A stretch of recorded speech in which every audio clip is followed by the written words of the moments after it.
Hello and welcome to the podcast. It's just a podcast for the Super Mario Brothers, and I am joined with Carl McSorley. He's on the other end of this phone. Hello. Hello.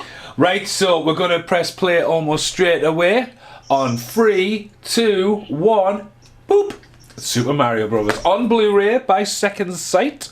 Wasn't available for a very long time, but there we go. Yeah, and at a very reasonable price, $10.99. Well, $9.99, sorry. Which I think, for today's inflation, I think that's quite a reasonable price for this film. Patinair just came up there as the production logo. They had a lot to do with VHS and DVD back in the day, and Second Sight have actually been dealing with Dog Soldiers for the past 2 years now, and that's another Patinair distribution, so... Oh, really? So we're likely to get that then shortly. Well, Dog Soldiers been on the card for ages, yeah, it's been on the cards for absolutely ages. So I remember, this is like one of them that I remember specifically. I mean, I seen Carl today, and we talked about this. Carl was on the way to see the pictures, but I remember going to the pictures when the Metro Centre was relocated down at the old side, and I remember like going in. You had to pay to get into the foyer. And I remember seeing the posters for, like 6-7 months in advance. No, trailers. You would just get to see a poster, and the original artwork's long gone on the Blu-rays, long gone. But the original artwork was a bit funky. But I was more of a Mega Drive fan. I had a Mega Drive. My cousin Brian had the Nintendo. My best friend Alex had the sort of PC, like we need Captain Planet and Lemons and stuff like that, them kind of games.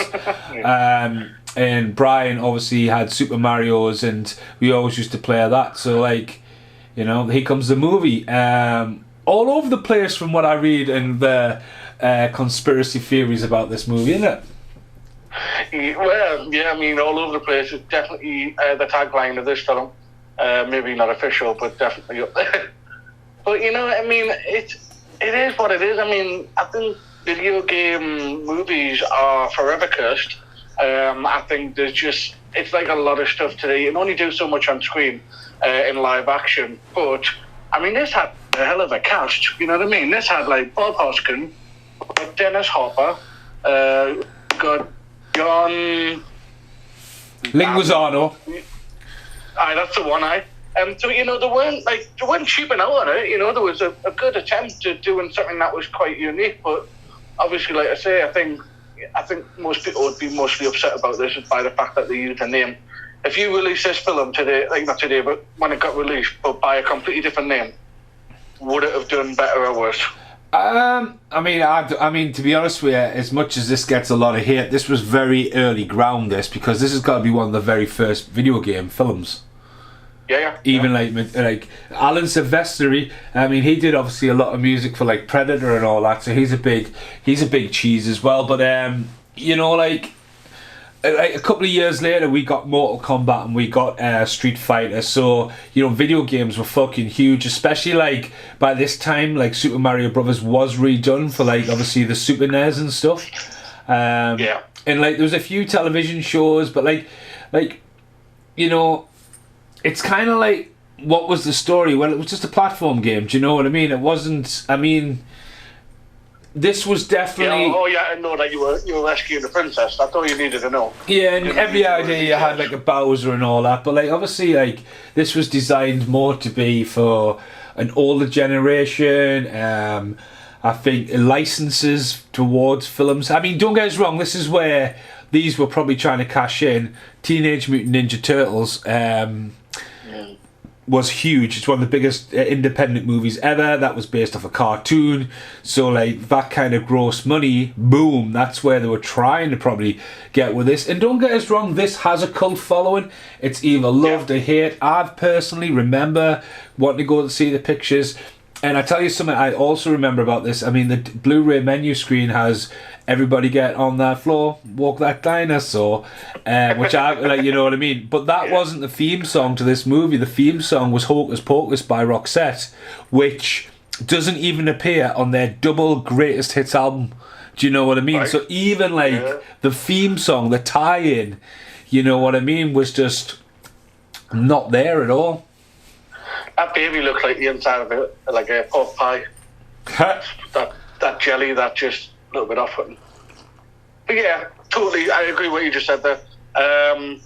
But again, going back to what the film was representing, Bob Hoskins didn't know what the game was. It wasn't. He was in production, and it was only when his son asked him what he was doing that actually went, "Oh yeah, I'm working on this film, Super Mario Brothers." And his son went mental. No, this is what you're doing. This is what you're doing. He had no idea it was a game. So again, that goes to show you that we're not making films that are. See, today, if this was made, it would be made directly for the fans. I don't think that's what this film was. I think this is a film made as a film that if you played the game, you knew what it was going to be, but at the same time, it was still trying to be on its own.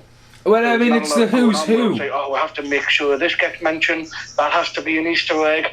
Nothing, barely anything to do with it. Well, that's it. This film's obviously got wound down.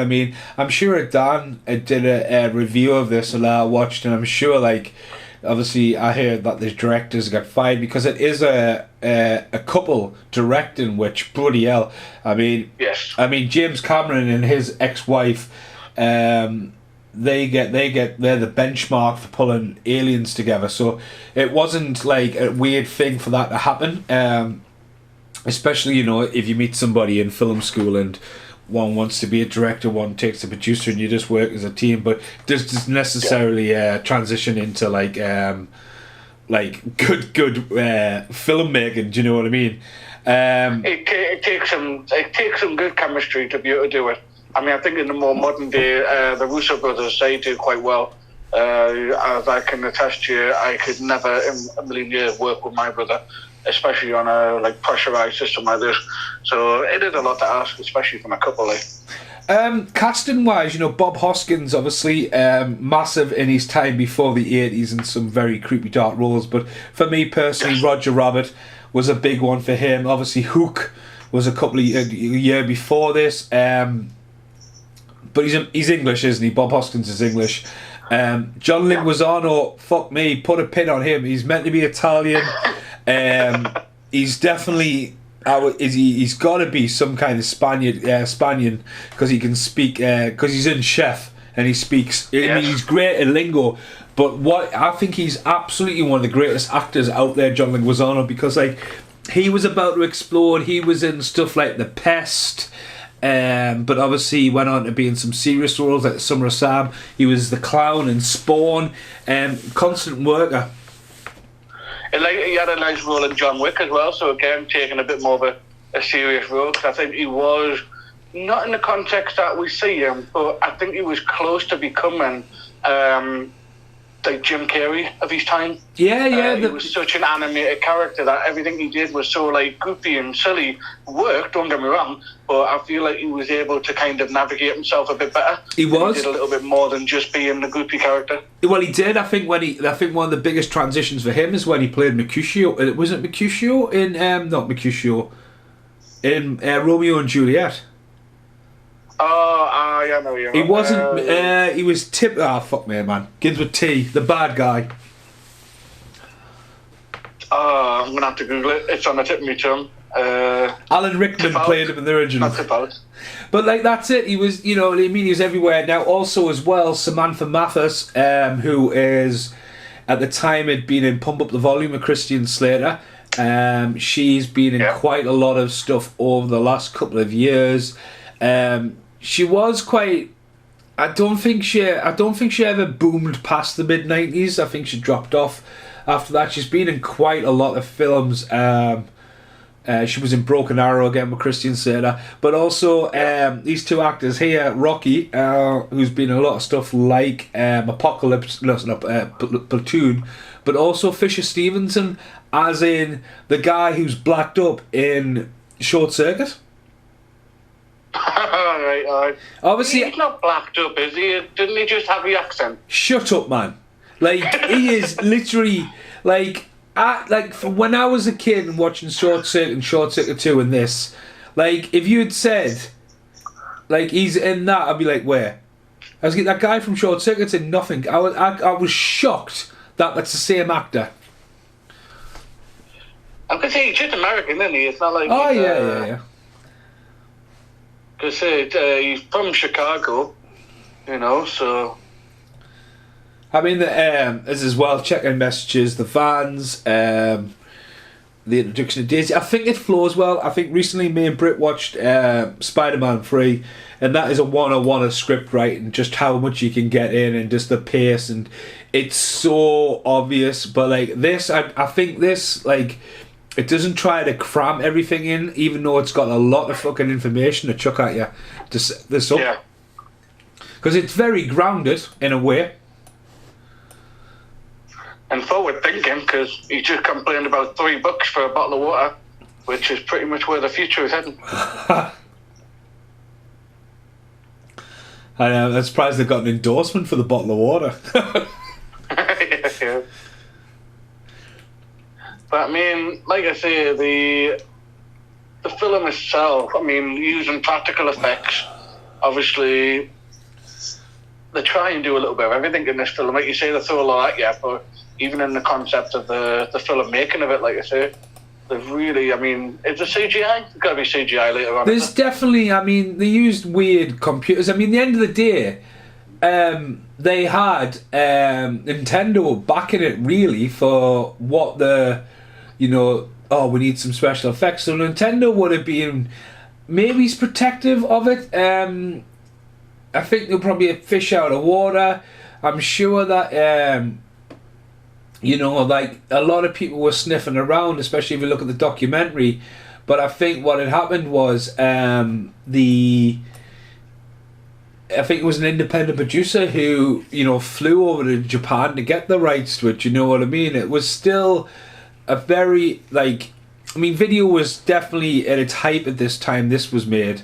But I remember The Wizard, which has became quite rare, which obviously that was Nintendo's real big push when they obviously used Super Mario Bros. 3 as a big advert. Christian Slater was in that along with Fred Savage. I watched that recently as well. It's aged really well, but it's just like, it was Nintendo or Sega. You know what I mean? There was no other. Well, well, you mentioned that, and I'm exactly the same. I was a Sega boy. You know, I mean, I had friends who had a Nintendo, but to be fair, I mean, you know, I mean, even if you didn't have a Nintendo, you knew who Super Mario Brothers were. Well, you know, I mean, like I say, they were commercially bombarded everywhere, so well, that's you don't have to be the Nintendo, but it does help. I mean, it was a long time before we got Sonic, and like, I mean, you actually give me Sonic, and I really enjoyed Sonic. I mean, obviously, when Sonic first appeared, the fans spoke up and they're like, "Fuck, we need to change that." Do you know what I mean? And like, they listened to the fans because they wanted it to work, but like, to me personally, Mega Drive always had great film tie-ins. Moonwalker is one of the best. Whatever the fuck the film wants to be, to the game was mint. Yeah. But then Nintendo was all like, is it Angry Gamer Nerd always goes on about is it the LGN and how they've always got shockingly bad like tie-ins to films and stuff like that. Yeah. Well, it's I mean, like, some of them just had nothing to do with it. It was, like I say, it was all about just the name, wasn't it? You know, you just want to get the name on the box, and then, we're going to make a game around it. Yes, it looks like Luke Ferrigno, but it's not, is it? No, it's not. It's too skinny. You always look for daft cameos like that in this. Yeah. Obviously shot in New York. Looks great. Looks grounded. And obviously setting up here the girls are going missing. It was abandoned. There's a lot, you know, it's very fast tracked. Yeah. Well, this is it. I mean, it's almost like it's trying to hurry you to the action, you know, because let's be honest with you, you don't really want too much of the, you know, kind of the groundwork on a Super Mario film, you know. There's really, even the game concept was very simple. You didn't have to know anything. It was a one-way system, and, you know, if you headed a few bricks, you get a few bonuses, but it was getting from one side to the other, very simple. I mean, I remember just trying to get you from one side to the other without getting too complicated, but I mean, it does happen time to time. Just when we were talking there, I suddenly had a flashback of, like, I'm sure I had a Luigi action figure, so I was like, because I was trying to think of that much tie-ins, but there was definitely a tie, because like they didn't do they didn't really go for a game tie-in because that wasn't out the water, because like even Street Fighter trying to tie a video game into their actual arsenal of games and stuff. Yeah.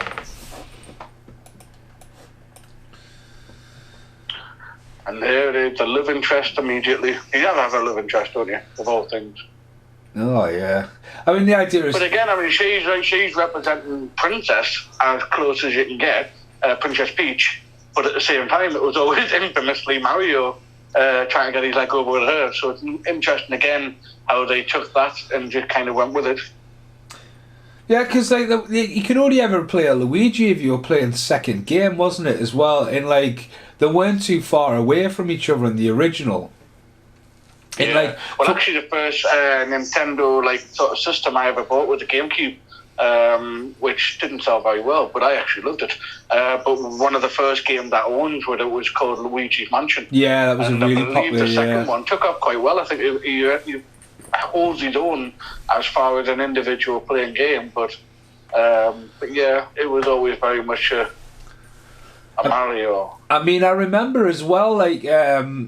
I think, from what I understand, is Super Mario Bros. 2 here was different to what was released in Japan, and then it was released here years later as the Lost Levels or something like that.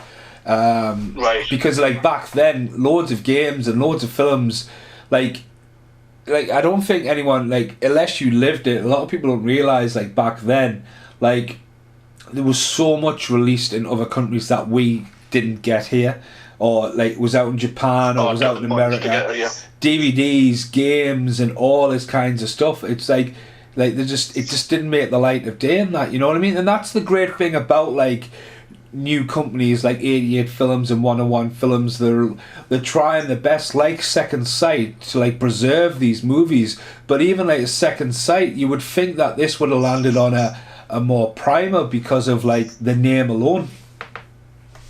Well, this is it, because I mean, obviously the film might not have gotten as much traction as it was intended to, but the reality is the game itself is still such a massively well-known game amongst gamers. Yeah. But also, like you said, it's got a cult following. You know, there's definitely a group of people out there who do really enjoy the film. I mean, the documentary, what comes with the Blu-ray, I mean, Bob Hoskins wanted out to do with it. John Leguizamo's in there. There's no Samantha Mathis, and no Stephen Fisher. But the guy who plays Rocky, I think he's actually called Rocky, just fucking wired. He is literally wired in the interview, like. Right.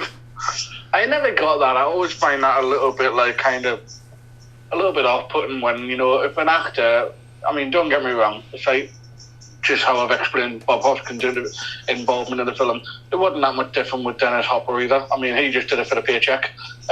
He was more than happy to admit that. But at the same time, it's like, you know, it's almost, if you're going to do the film, you know, you should represent it. You know what I mean? Even if you didn't like the outcome of it. I mean, when they do these interviews and stuff like that, I wouldn't mind it if someone sat there for like an hour and sort of shit on it. Dennis Hopper, as long as it's done in a tasteful context. If he turned around and said, I would love it, Bob Hoskins could sit there and go, you know what it is? I have no idea what I was working on. It's certainly not the film I signed up for. Because the reality is, you know, people are interested. Yeah. They're interested in the failure just as much as successes.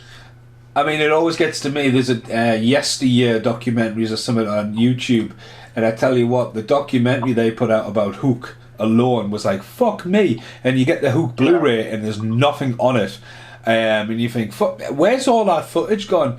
But going back to Dennis Hopper, I watched a film the other night called River's Edge, and Dennis Hopper's playing a one-legged guy with a blow-you-up doll, and Keanu Reeves is in it, and just such a weird film. But like Dennis Hopper obviously directed Easy Rider, obviously has got like a reputation of having drink and drug problems, and sort of like his late 80s stuff like is like totally weird. But like Dennis Hopper absolutely exploded in the mid-90s as the go-to bad guy, because he's the bad guy in this, he's the bad guy in Speed, and he's the bad guy in... Was that did he do Speed with Keanu before that other one? Or was that the first time they met? Well, River's Edge was one of Keanu Reeves' first films So it's a Totally weird. Before Speed. Oh yeah, it's a really weird film. Like I think it might have been 85, 86, but like Right. obviously as well, he was then the bad guy in Boiling Point with Wesley Snipes and the bad guy in Waterworld. So he was just the go-to bad guy. Yeah, also. And he did it well though. I mean, Oh, like I yeah. say, one of those things, you know, a lot of people say like Jim Carrey's annoying or they're not totally bad guy, but it's just the MO. That's what they're known for. I could see Like Jim I say, Carrey if you're doing it audition well, for do one it of well. them, you know. I could see Jim Carrey literally auditioning for one of these guys. Yeah, you know how the one in the Blade that he reminds me of Alan Tudyk. I think he would have done a good job on that because he's quite an out there quirky character. It's very grounded here. It's about to flip into the fucking weirdness, but again, like, and you just got to take the stories a pinch of salt. As I said, like back then, like I used to love going to the pictures and just seeing quad movies, and like you know what I mean. You would have to get a magazine to get like the info, or you wouldn't get to see trailers and stuff like that unless they were on at the pictures. You know what I mean? It was more of an event. I mean, you went to. Oh, absolutely. I mean, like I say, it was like again. That's when you had the summer blockbusters, which I mean, you still do today, but in the same concept, it's like you totally relied, like I say, on some big names and big films, and this is what they were trying to achieve at the same time. Although there's a lot of names that after this, so I don't know if a lot of it came down to like just bad timing or Tom Hanks was considered for Luigi at one point, but he came short with Turner and Hooch, I believe. So I think they decided to dodge him for a little bit because they thought he might have lost his charm. I know Bruce Willis was involved in maybe doing a cameo. Michael Keaton, who we mentioned earlier on, who played a cameo in a particular new Marvel film that you might want to go and see this weekend. Here comes your CGI. So there's a lot of names attached to this in terms of the production. So I think for the time, the casting's great. Like John Leguizamo, I think again he's just a fucking absolutely mint actor.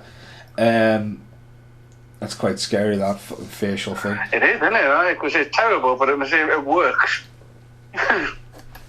Alright. And Bob Hoskins. He wouldn't really have much more bigger roles, or would he? He would go on to just be a supporting actor for a long time, wouldn't he? Yeah, well, this is it. I mean, it works for a lot of actors, you know what I mean? So a lot of people just don't have that, like, I don't know, there's a lot of people like that at the moment. Who's that one? Oh, he was in Clash of Titans, the remake. Oh, what do you call him? All of them. It'll come to us.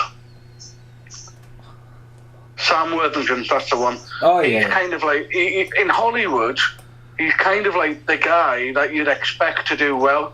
You know, he looked like an action star, but at the end of the day, a lot of his stuff that he's done solo hasn't worked out that well. No, it I hasn't. mean, needless to say, Avatar is a massive, massive success. But let's be fair, that in some ways could have been anyone. You know, once With that became Terminator. CGI Blue Monster, you know, you're anyone at that point.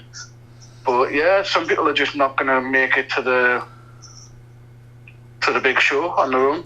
I think one of the problems with, Sam Worthington, Clash of the Titans and then the remake Wrath, but then obviously chuck in Terminator Salvation, and like a lot of the stuff he did after that, like Titan and all that, just fell from there. But like, you know what I mean? He's kind of like, I think he's probably not been able to commit a lot of stuff because of all the ups and downs with Avatars. You know what I mean? Well, this is it. That's true. Yeah. But here we go. So we're just going to mention, obviously, when he went down that portal, how awful that looked. Well, very colourful, yeah. I mean, I would even probably say if it made it look actually like the game. Right, well, this the here right now, when this is all kicking off, this totally reminds me of Games Master, it reminds me of Highlander 2, it reminds me of Judge Dredd, it just feels like super set bound. I think it's got something to do with the same. I think the guy who worked on Blade Runner is involved in this, from what I understand.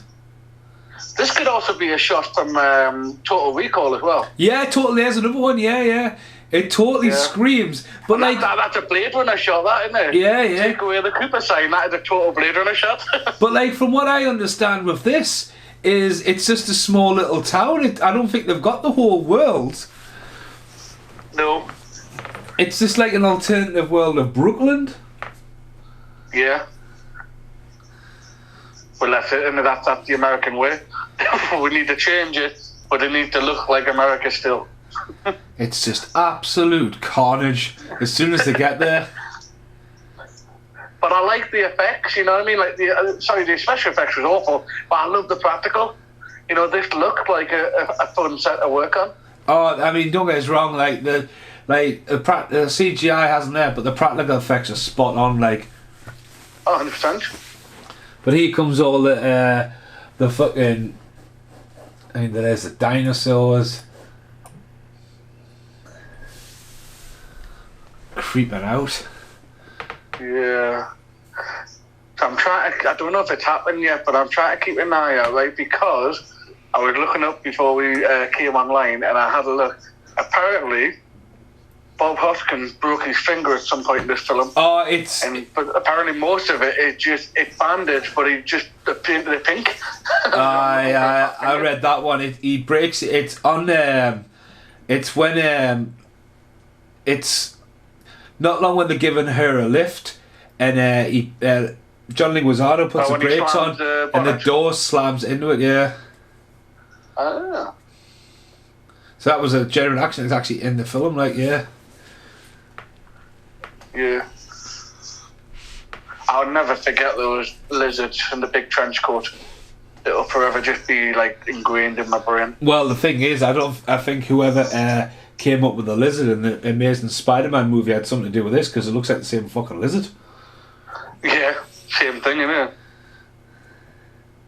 Dennis Hopper had a lot of stuff pulled, and I think he was trying stuff. There's a bit where I quite like it, but like there's a lot of he had to take out his walk and stuff like that. But there's a bit where he feels threatened and his arms go like a T-Rex, and I quite like that because it's quite sinister. But right, apparently they weren't up for it as well.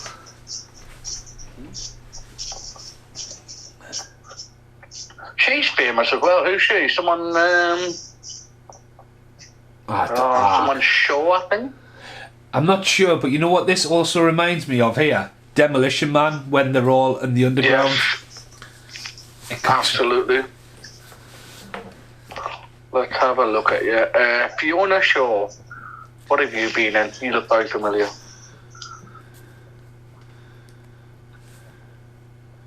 We have. Oh, well, okay. So she's been in pretty much all the Harry Potters. The Avengers, not the comic book one, the Sean Connery one. Well, that's another film that's just disappeared, hasn't it? Yeah.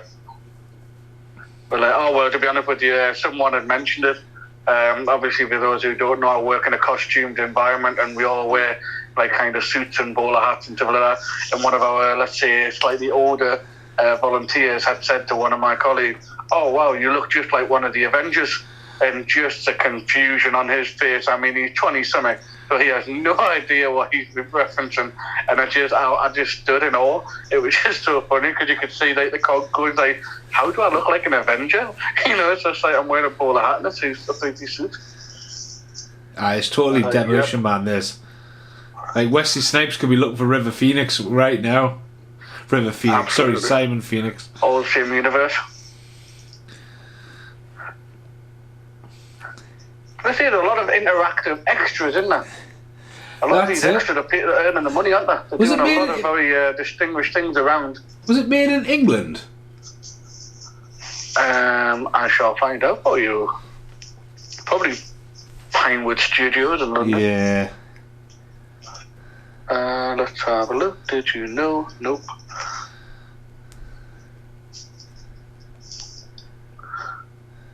Let's have a look. Filming locations. We've got AUA Screen Gem Studio, North Carolina. I shall see. There should be several locations, but we got North Carolina, we got New York, we got mostly all North Carolina. All down the East Not Coast. even that many either. There's only 1, 2, 3, 4, 5, 6 locations. I mean, not to sound bitter, right? But given the world that we live in, and the fact that this country has produced some major blockbusters with the likes of Pinewood Studio and Devere. Do you not think we should have more of a memorial feature? Like, obviously not a memorial feature, but like how America's got Universal Studios. Oh, by far, yeah. Disneyland and stuff like that. And we were meant to get a Paramount Studios park a couple of years ago, and I don't know if that's still in the works. But it just seems like there's nothing in this country that really represents cinema history. I mean, Harry Potter gets a big rub now, but you're right. Well, this is it, yeah. Harry Potter gets a lot of attention. I mean, you can't do fucking a one for Robin Hood, Prince of Thieves, because, oh yeah, he walks across there, he's 5 miles from home, he turns up the cliffs of Dover, and next thing he's in the northeast of England, and then he's back down south. Doesn't make any geographical sense. Nah. He is Toad as well, a small little cameo role for him, really. Is that a guitarist? Toad. So is Toad's the one with a big toadstool on his head, isn't he? Yeah. I mean, I like how they've done that with his hair. It should have just gone with polka dots, because that would have made more sense. And made him small instead of gigantic compared to them. But again, I'm probably going to go on record and say that as much as the actors didn't know what they were filming, it could be very, very normal to think that neither did the couple that directed the thing. Maybe they were just given a couple of pictures and said, there you go, make a film out of that. I mean, the thing is, he didn't really have a story, though, did he? You know what I mean? It was more like Super Mario was the game you got with a Nintendo, so everyone knew what the fuck it was, but... Yeah. Well, like I say, what you mentioned before, we had a Mega Drive, but when I was younger, just before we got that, I actually got a Game Gear. Of course, that's like a handheld Mega Drive, basically, for those who don't know. And that was the first game I got, was Sonic 2. Loved it. Battletoads, loved it. I've still actually got it somewhere in the house, somewhere my Game Gear still works just as well. This guy's been in quite a lot. He's familiar extra. But this is quite a thing, isn't it? Is this going to be the future of police station? Just chaos. Where the person on the desk is always 7 foot tall in the room, and the people look up. Because if you think about it, they did the same with RoboCop. They did it in this. Literally, if you watch any film that was based in the future, like the precinct, had a police station in, the guy was always almost like a judge. They always put him 7 foot in the air before the person got there. Oh, spray down your pants, a bit unnecessary, but yeah. Quarantine. I know, but why nowhere else other than his junk? His junk. Well, I didn't know what to say there. I mean, you get dead sensitive when I say vagina. You get it in every It's been a while since I've had a vagina, in more ways than one. But, yeah. How do you get vagina in a podcast? It's easy. 2 seconds. Just checking out my dog. Were you not there? No, 2 seconds. Well, you were talking about vagina, then you sort of went very quiet, but I was just quickly checking on the dog, sorry. Oh, I literally thought you'd gone as I started talking, so I was just so that's just me on my own, sitting talking about vagina while you're off. Aye. Absolutely no reason for those cameras to look like guns, but I like it, the imagination. JSL's a little bit of a lost dog pound, but you're not there for fun, I suppose. That's a big, very 12 Monkeys set as well.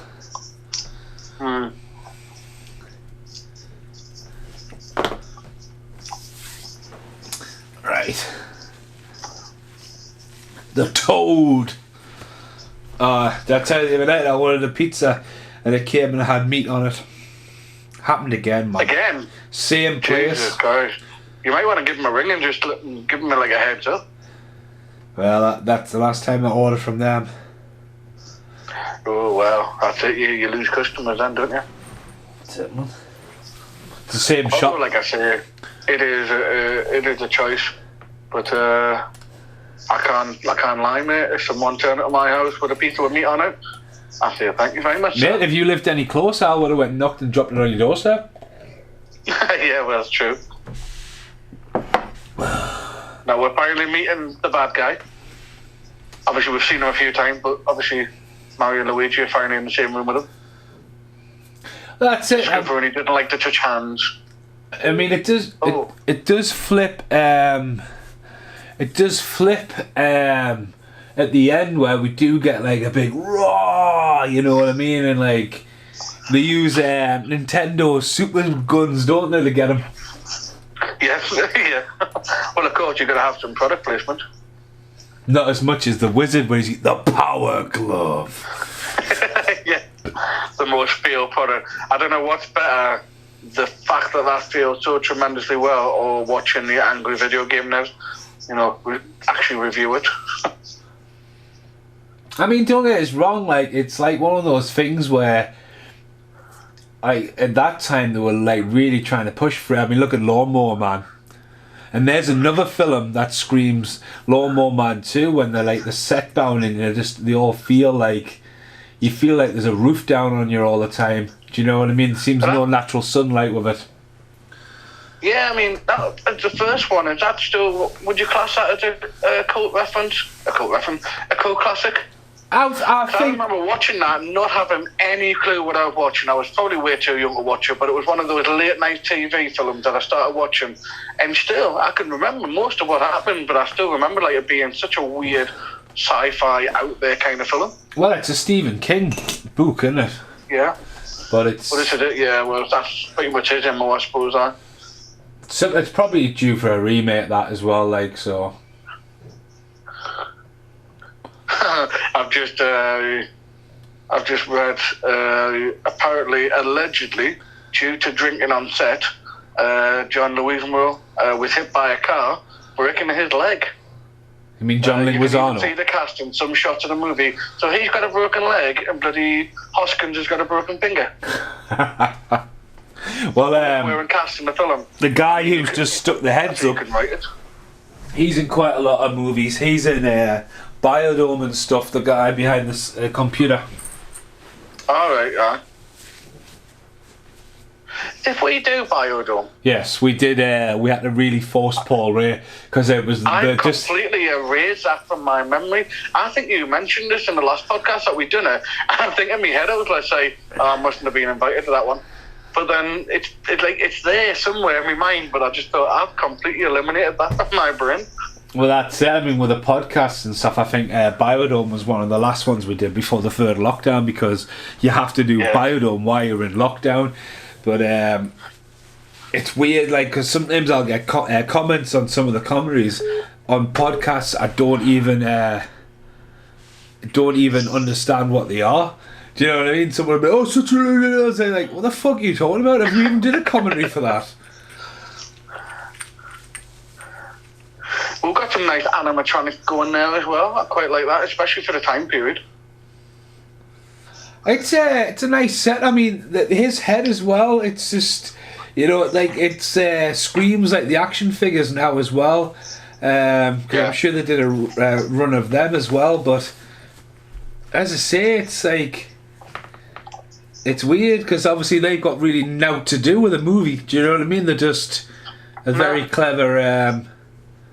They're quite creepy in a way. There was a film at this time as well, like not many people remember it because it's never been on DVD, but there was a film called Dinosaurs where they all go back in time and the dinosaurs had like almost like the Steiner brothers of the Jurassic, they would go around fighting.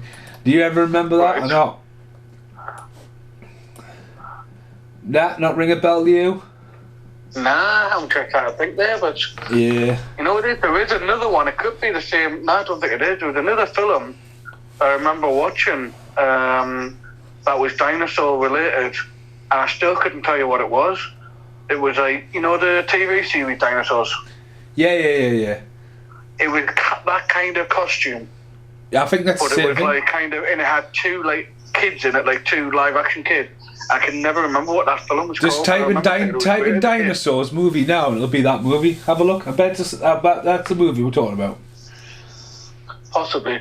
Oh, there's another Mario reference. The little bomb. Little bomb. Yeah, you got to have a little reference every now and again just to remind you. What was it called? Just called dinosaurs. I don't know. I saw the Jurassic Domination trailer again today, which it's grown on it a little bit. I don't think it's going to be a great film, but I feel like it could get the job done. Definitely, I can see Jeff Goldblum getting killed in this one. Like, I mean, I wouldn't argue with you, but at the same time, I'd be so upset. There's no reason why you need to kill Jeff Goldblum, but at the same time, I feel like with as many actors as the trailer's got, someone's got to go. Like, that's it. Nah, nothing coming up for that, man. Or dinosaurs, 1991 or something. Let's have a look. I had a TV series coming up, but not a film. Got two dinosaurs back to back. I know what you're on about. I tell you who's in it. The kid who's in Eerie and Anna. If that helps. Adventures in Dinosaur City. Might have a different. That's the one you're thinking of. But then again, there's a good chance that could have also been completely retitled in other countries. You know what? You could be right.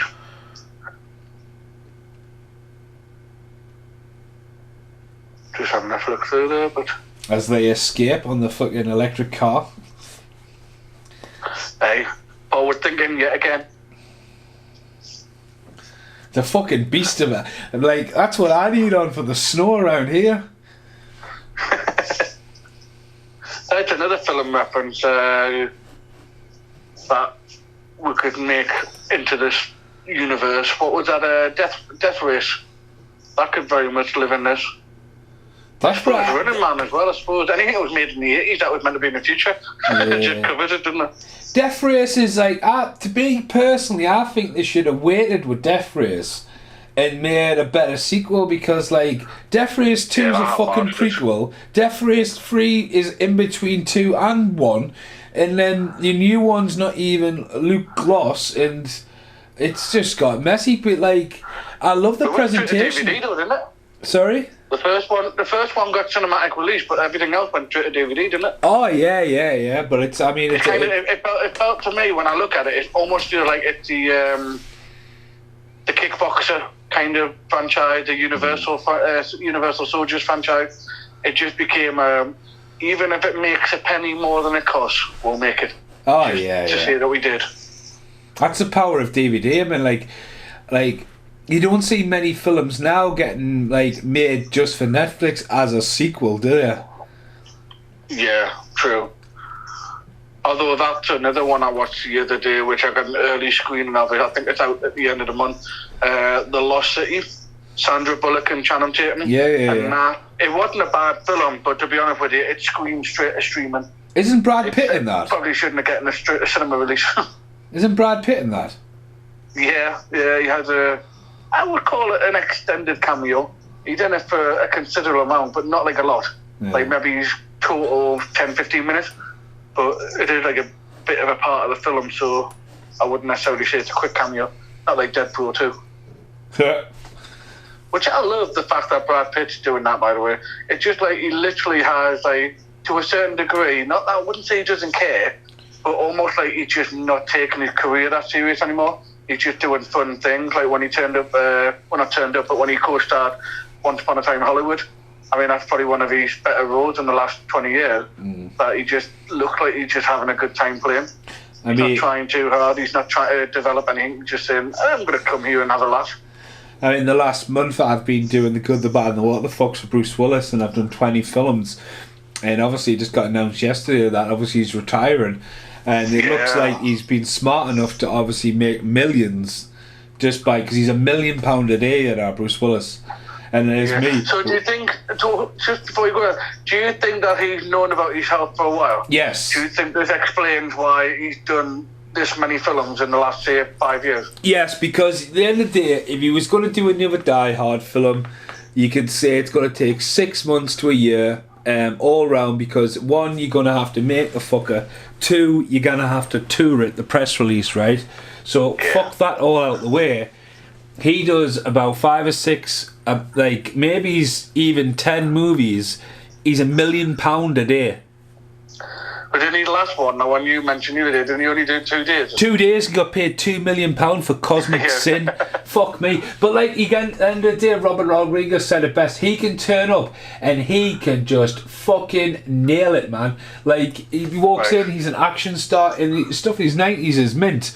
But obviously, he's obviously known, unlike Nicolas Cage, who's just been like debt clearing. Yeah. I don't think he's officially clear now, you know. Well, he's bonkers. I think he's out of debt now, I think one of the, because I'm sure it was, I was reading something that was saying that, yes, he's obviously chosen a lot of the films in the last couple of years to get out of debt. But he'd also, like, I think, sure, the interview was going in the direction of, but I've also learned to not take myself serious anymore. Yeah. Again, just kind of what I'm going with the whole Brad Pitt thing, which is the idea of, like, they're just doing roles that are, you know, if you're going to spend 6 months doing a role, do something that you're going to enjoy. You know, don't just do the one that everyone expects you to do because it's bigger paycheck. So you just go and do a crazy, you know, 2-3 day shoot with something and just have a laugh. I mean, that's it. I mean, each to their own with stuff like that, but like, as I say, like... I mean, that next film he's doing sounds absolutely amazing. Oh, The Unbearable Sweetness. Yeah. I saw the trailer of that today as well. I just like, it's so ridiculous that I'm so on board. She's a great... We've got all these women. Do we establish why he kidnapped these women? Because he doesn't know what the princess looks like, so obviously that's right, yes. They're all meant to be roughly around the same age. I mean, if they're going to do that, right, then don't cast Samantha Mathis as a mum and a daughter. Do you know what I mean? Because, like, oh, she's definitely not her. You know what I mean? Yeah, that's true. Yeah. She's a great villainess, though. She's definitely got the villainous look. Yeah.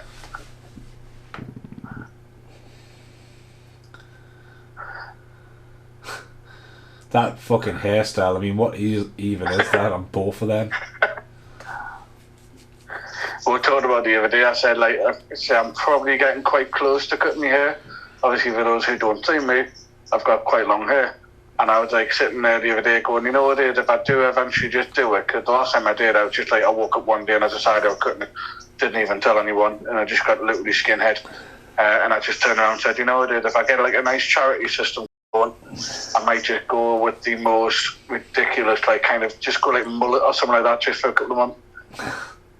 Just why not, you know what I mean? I've got all this hair to play with, and eventually if I do cut it, I'll never just cut it a little bit. I'll probably end up cutting it to like short pattern size, and I just thought, yep, I think I'll have to do that. Well, I got a shock with Paul, because obviously, I mean, I've been off for COVID, and me and Paul worked together last night, and even then we were talking movies, and he was like, mentioned podcasts. I was like, dude, honest to God, Jaws 2 and Waterworld, like, fucking, you just mentioned Waterworld, and he just goes back to fucking hell.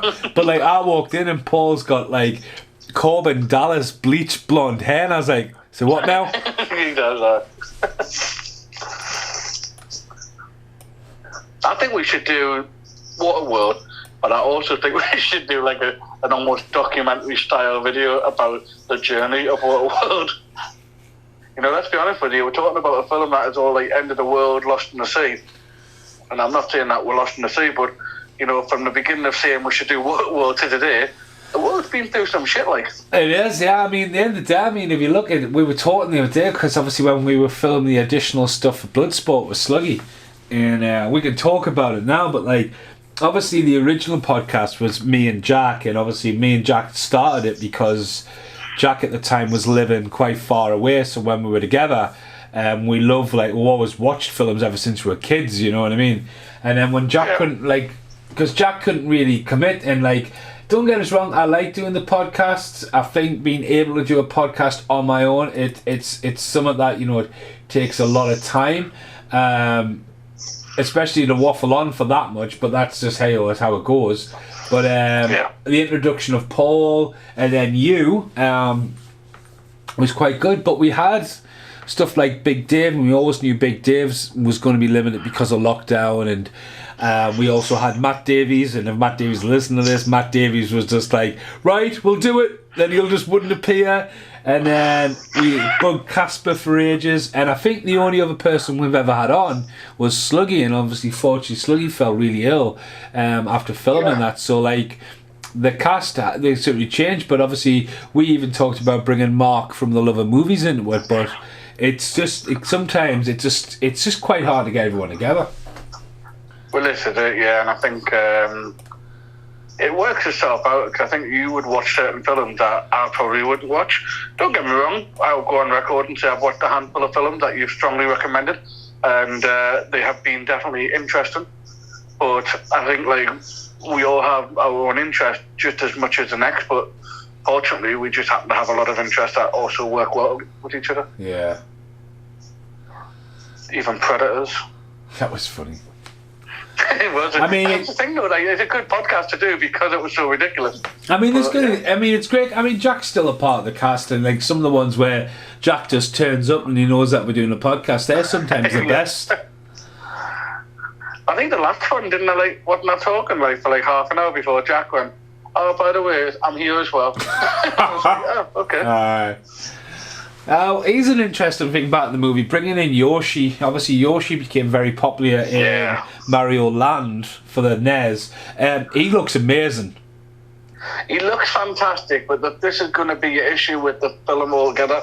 It's the fact that, yes, he's Yoshi, but because the character Yoshi is such a cartoon character, like I would imagine most people looking at it and going, oh, is it though? Is it supposed to be Yoshi, or is it just another dinosaur? You know, obviously there's nothing, specific about his look other than the fact that he's a dinosaur. But you're not wrong. Like, that looks amazing considering when this was filmed. Fucking Dennis Hopper's hair, though. Don't know what that is. Like, I mean, let's just say what it is. It's white cornrows. That's what it is. Yeah, it is. 100%. Yeah, that's exactly what I see. And just leave that. You're not going to pull that off. But again, though, is it trying to? Obviously, the character's all out there. I mean, there you go. That's what we were talking about this morning. Before this morning. The fact that there's the globe and there's that one mega city and the rest of the world is scorched earth. Yeah. And like you say, whenever something happens, big disaster, world ending, what survives? US of A. Of course.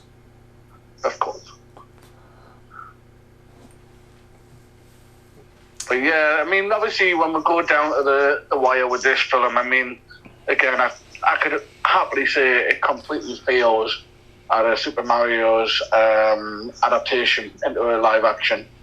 But from so far, what we're seeing is fairly fast pace. It keeps up with itself quite well, but at the same time, it's just wacky. Yeah. And I think that's what a lot of people, especially kids, would have liked at the time. So I don't see this as a kids movie. They've just done there. That's a little bit of a camera trickery. Very creepy, but very heavily trailered the tongue bit. Yes. With honestly where to put this when it came out, because it has. I mean, it has had a very limited run. It's always been very expensive, mind, on Blu-ray. It isn't until recently where Second Sight had a sale. And stuff became available that I've actually picked this up. Not clear effect, but I put this in Second Sight. I don't put this in kids. I don't think this should live in kids because it's not one of the ones where kids I don't think kids will be brought up on it now. I think you had to be a part of it then. Well, this is it though. I mean, again, you live in that circumstances where if you were to try and introduce your kid to this, the reality is you'd have to show them Super Mario Brothers, the game, and then show him this, and he or she will be just as confused as we were back in the day by sitting there going, and what does this have to do with that? But I think, to me, with the death of Super Mario, I mean, Mario's a massive franchise on Nintendo, but, like, one thing what gets me is, like, you know, you've got the first 3 games which are platformers, right? Then you had that Lost Levels, whatever. Super Mario World comes along for the NES. It's very similar. But then once you get to, like, the Nintendo 64 and the 3-dimensional, and then, like, I don't get us wrong, Mario Kart's another thing. But then Mario's Paint Party, Smash Brothers, Mario this, the Wii Mario, I mean, Luigi's Mansion, that was one. But, like, they've never made anything that went back to its original roots. It's, like, completely, like, ludicrous. Well, the Mario Party thing now, that's a big one. I think a lot of people play it, the Mario, I think it's Party World or something like that. Well, Wario? It's quite popular because you play it with everyone. So it's basically the Mario Olympics they did a few years ago. So you just end up playing one big board game, but every single time you're a different mini game. Well, that's it, and then there's other characters like Wario. The platform thing would be very difficult to do now. Yeah. To sell it anyway. But then if you look at there, you would never think back in, like, the 80s and 90s that Sonic and Mario would be in video games together, and they are now. Yeah, alright. Well, that's it. But again, there's still a lot of business out there for it. I just think it's one of those things where it's not as solid as it used to be because, unfortunately, and I say that very clearly, unfortunately, because gaming has become a different genre altogether. You know, it is literally, you know, like any child that's introduced to gaming today will be introduced to super high-end graphics and add-ons and all this, that, and the other. Whereas one of the things as an older person, I say older person, obviously 35, but to me, games were like, you didn't finish a game. That wasn't what games were for. Games were meant to be to, you know, top your score. You know, you had games that you could finish and complete. But to me, a game was just about, like, having something that just went on forever. Well, people lost their shit, man, when it continues and stuff like that, and you had to start again. Like, cheat codes and genies and all that. It was mental, but it's a different genre, completely, 100% now. That's why I think there's a little bit of money to be made, and I don't think it's been as successful in the last couple of years as it could have been. But emulators, you know, when you often go into like Mankind or something like that, and you can buy like what looks like a miniature Mega Drive, but it's all emulators. It's all on a tiny little graphic stick now. So, but it never has the classic games. It never has the one. Well. Like, one of my favourite games on Mega Drive was Quackshot.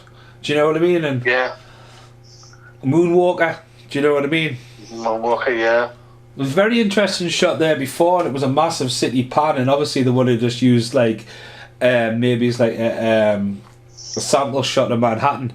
But obviously seeing the Trade Towers half built as well, that was, you know what I mean? Yeah, it's quite I noticed that. Also noticed that the Statue of Liberty is untouched as well. You know, it's like literally like everything else around it is being destroyed. Now the interesting thing is we did have to be reminded that after everything we've seen so far, which is fucking everything, and just to let you know that they are still plumbers because they just beat those 2 guys with plungers. I thought, I'm glad that we got reminded just so that didn't get too outrageous. But even here when they come down, the suits there, like, you know, Mario red, Luigi green, and obviously, they do it when they put the overalls on there, but, like, it's just chaos. My brain goes to Dumb and Dumber when I saw that. You know, just outrageously bright suits.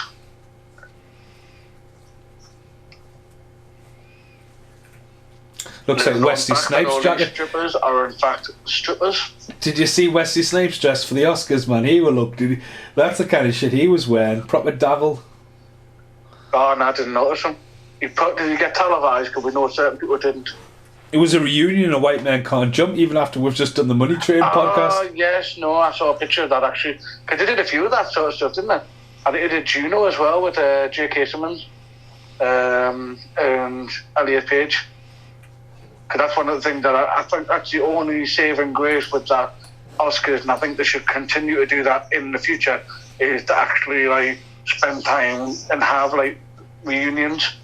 If you're going to get all these celebrities together, like, make a point of saying, right, okay, "Oh, you guys did this film once. Why don't you do why don't you go and do the acceptance thing, not the acceptance speech, but the nominations? Because nostalgia will always work." I love it there in the background. Tattoos. What's not one person got on there? Tattoo. A tattoo, yeah. Everyone's bare arms and not one tattoo. I'm now going to have to look now and see if I can try and find the tattoo person. Which you probably won't find because of the time period again. She is just, I mean, is she meant to be a character off the game or something like that? I mean, it's just an outlandish dress. I mean, they've gone with someone who's obviously a little bit robust. She's brightly coloured in a very spiky top, for those who can't see. So I feel like there's definitely got to be a hint there, but I'm not getting it. There's only one person I've actually, what do you think, she's like a flower killer. The only person I've seen dressed like that is Rick Mill in the Bottom movie. Yeah, and that was two very different scenes.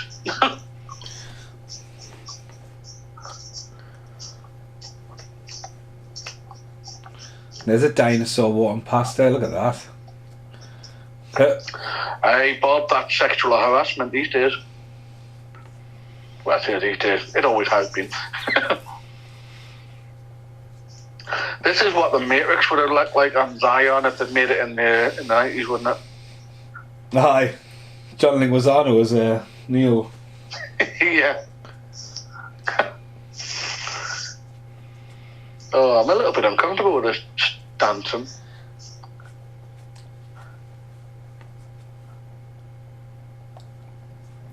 I mean, surprised I haven't tried to give Bob Hoskins more of a hat, because that's what one thing you associate with Mario, but he's been bald for pretty much the whole way through. Yeah, true.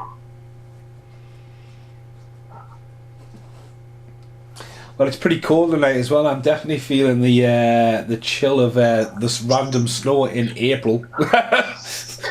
Well, I'll be honest with you, mate. I'm testing a theory out, so I've got a little heater. I've turned it off at the moment because I think it'll be quite noisy on the microphone. But I haven't actually turned my heater on for about a month now. Well, obviously since the beginning of this month, since I got my first bill. I was like, shit, I can't afford to be warm.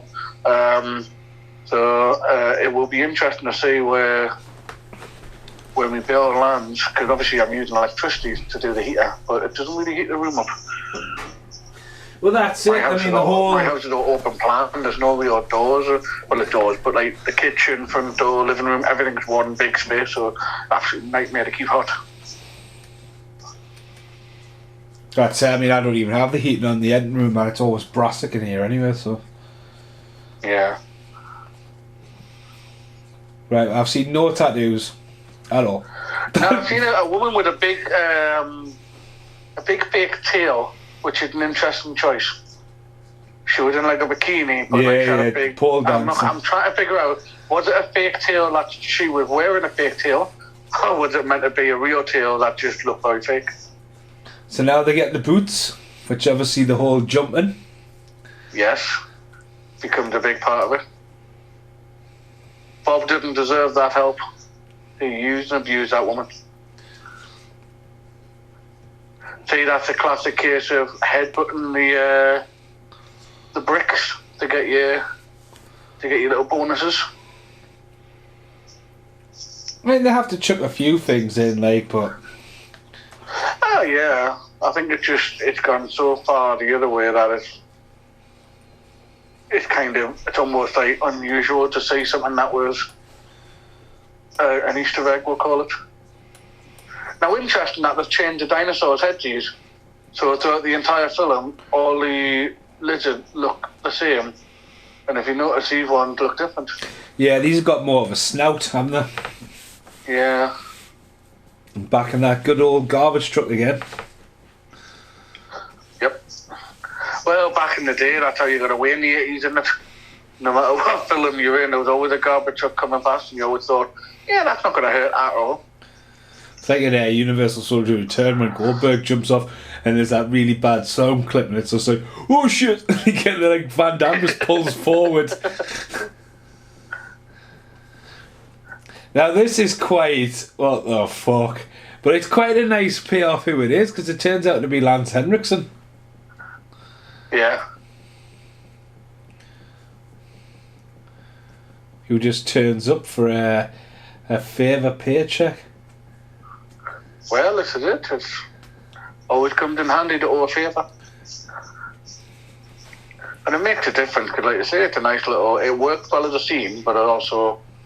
It's nice to know that you get a little surprise. Although do people really recognise other people that much in this day and age?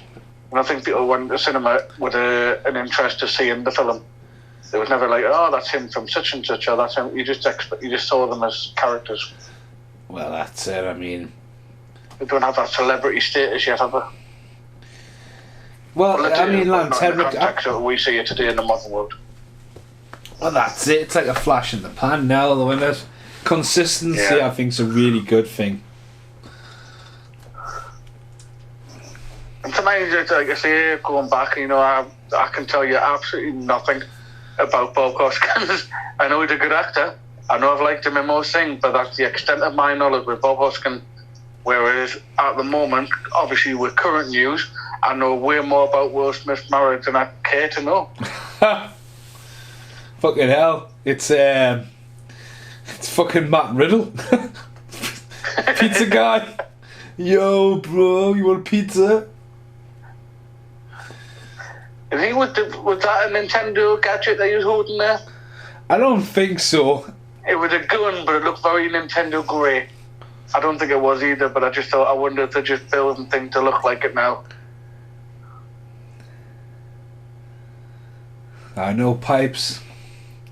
I know plumbing. Yep.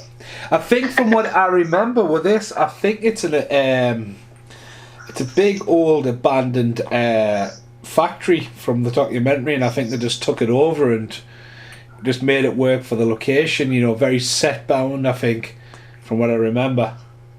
Yeah. Well, I mean, obviously they've Luigi, you're a professional. You don't touch metal stuff unless you know it's hot. They definitely got the money's worth out of that shit that poured all over the place, haven't they? Oh, the fungi. Yeah.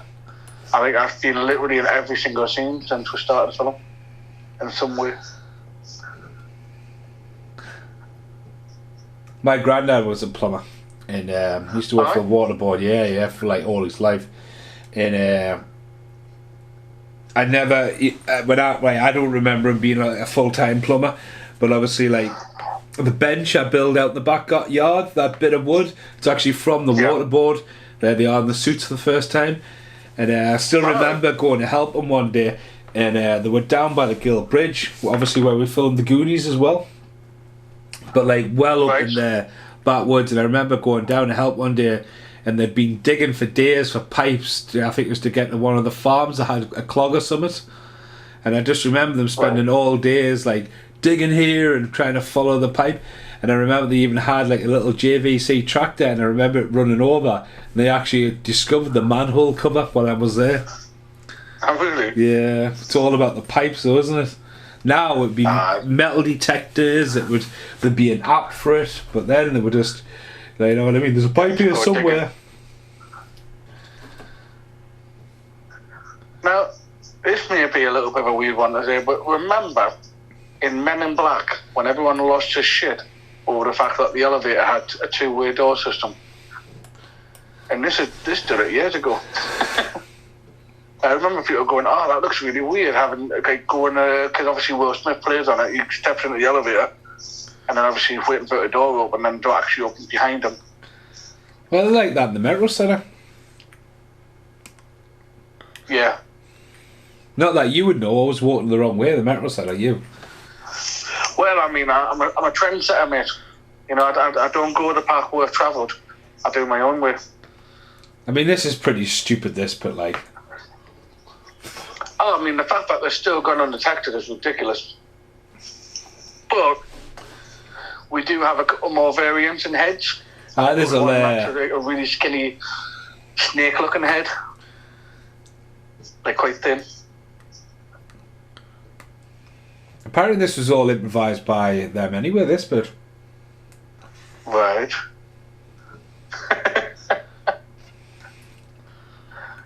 fucking goggles does that one got on? I know.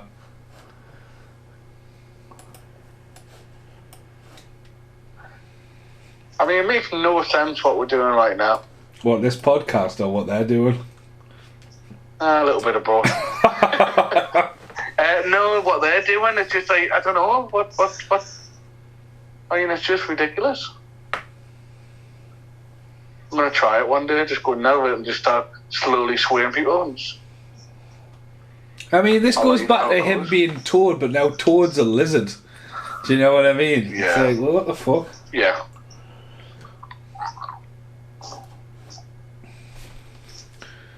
I mean, we meant to know that because obviously he's brought the fucking thing with him, like, but... What, the harmonica? Aye. Aye. Well, it's the only way you're going to know, isn't it? She looks totally different with her hair up. Yeah. I would go as far as saying she even looked like she had a haircut. I mean, she hasn't, but...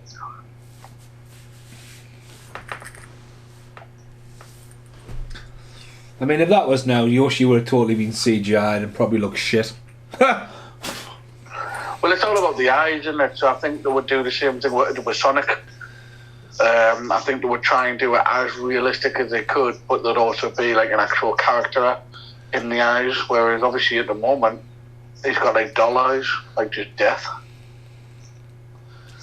But again, it's kind of like, I was thinking of how would we do it today if we did it, and I don't think you can. I mean, obviously, if you think about Sonic, I can't picture like a Mario and Luigi running around a live-action world. Well, they are doing it because Illuminations is doing it, aren't they? Well, oh yeah, I think it's all CGI though. I think it's 100% like cartoon, because it's Chris Pratt in it. Nah, he's just fucking everywhere now, though, isn't he? Although he's losing a lot of followers, you know. I didn't know this, but apparently he's a bit of he loves his Bible, put it that way. I'll say that politely. And yeah, apparently he's been making some quite bold statements online, especially when it comes. I think, well, it's not so much him. I don't think, and it had a lot to do with the fact that he just happened to follow a particular church that also happened to be well known for hating homosexuals. So it's like Hollywood these days. If you like that church, then you must dislike homosexuals too. But again, he's running out of ideas now when he's in his role, because he's doing a Jurassic World that's kind of coming to an end. I still think he might be a better candidate for another Indiana Jones. It's between him and Bradley Cooper for me. I just need to leave that franchise alone. I mean, him come back yet again. I mean, the rumour is... The thing is, though, did a brilliant shot in a film, I don't know if you've heard of it, Bradley Cooper's newest one, Nightmare Alley. Yeah. In the brilliant shot where he gets off a plane. It's set in the 1920s, so it makes sense, but he's got like a fedora on, and he's got a satchel and everything like that, and I look at it and I just think, no, that works. To me, if he came on screen as Indiana Jones, I don't need it to be explained why it's not particularly Harrison Ford. I just want it to be like him doing a new adventure, and I think it totally works. Well, it's like Tom Hardy as Mad Max. I still think Mel Gibson should have done it. Oh, the thing is, not only should Mel Gibson should have done it, because he was definitely 100% capable, with just his reputation that stopped him. It wasn't so much that, it was more to the fact that Tom Hardy didn't do a good job. Yeah. A lot of people like to bang on about Tom Hardy being excellent at what he does, and don't get me wrong, I think he's amazing when he does certain characters, but he turned up for a paycheck on that film. He did not do anything that remotely screamed actor. Yeah. It was just like, any old bloke could have done what he produced. But then again, there's a lot of controversy with that film. Apparently him and Charlize Theron did not get along, so maybe it had a lot to do with he had to just turn up and do his job and not do anything particular adventurous. Well, that's a problem when you especially when most of... But then again, we all work with people we don't like. Yeah, Paul Ray. Stop me from doing your job. Paul Ray. Right, so they're fully outfitted now, backwards cat. Yeah, we know that they are definitely the Mario Brothers. There's no denying that. No, but I mean, some of the CGI is about to be really bad in a minute. Yeah. when they're bouncing around, like, but this is a put on them jumping, isn't it? Yeah. I don't dislike it, but I also find it quite unusual that they went with the whole backwards cap for Luigi. I mean, it went for it. It just look at this, man. It just. I mean, the idea that he's got himself stuck on the back. God, it's just got what the fuck written all over Trying to it. find the wires.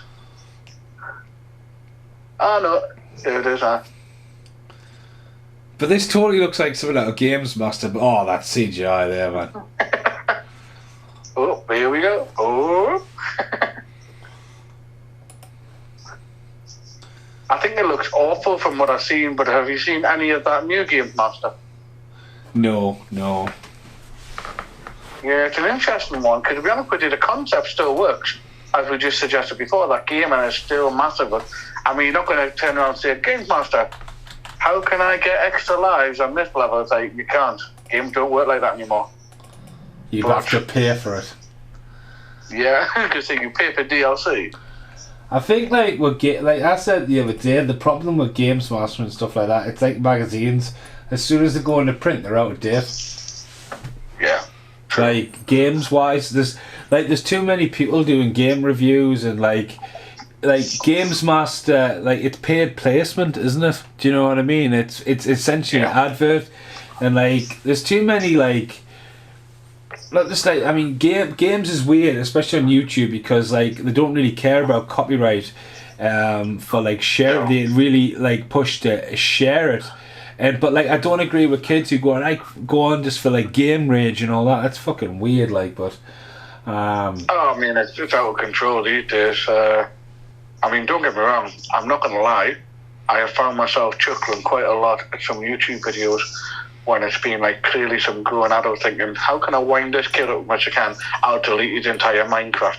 But the fact that the mentality now is that like it's taken so seriously, it's just ridiculous. that's it. It's like game rage and all that. It's just not like. It's just a different breed, isn't it?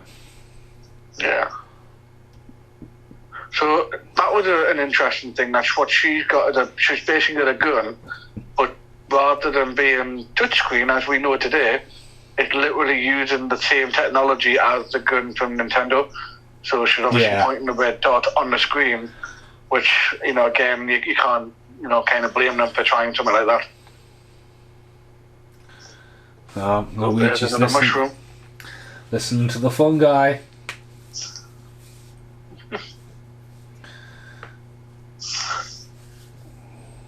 Good old fashioned air vent kick. Yeah, well, I was going to say, you don't need to attach them with screws at all, do you? It's all just no nails.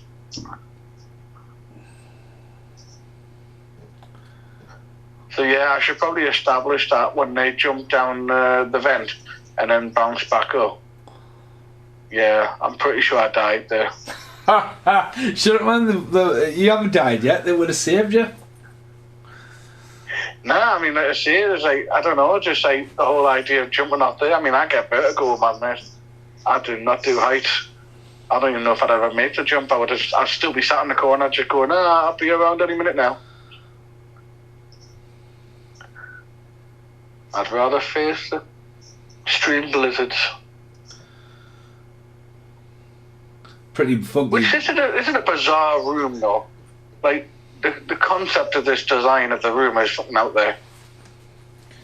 Yeah, well, it's so clean compared to like the rest of the chaos of all the other rooms. But without it being taken over by this fungi and stuff like that, what else does this room serve? Just it's a random throne in the middle of the room. It's like, but it's almost like a blank space, like you say. It's clean. It's like white walls, and it's just like. But again, it'll be going back to film. What else would you use that room for? Well, going back to what it would have been, it would have probably just been one of the rooms in that factory I was telling you about that they do. So. Well, yeah. Did we do RoboCop podcast? We did, didn't we? We did. That's one we actually had Matt Davies on, wasn't it? I was about to say Matt Davies was on that one, yeah. So many podcasts now, man. It's ridiculous. Well, we're discussing whether we're going to do the sequels, but then we're deciding not to. There's that Dennis Hopper walk when he's turned his head, which quickly got canned. Must have gotten away with it for that scene.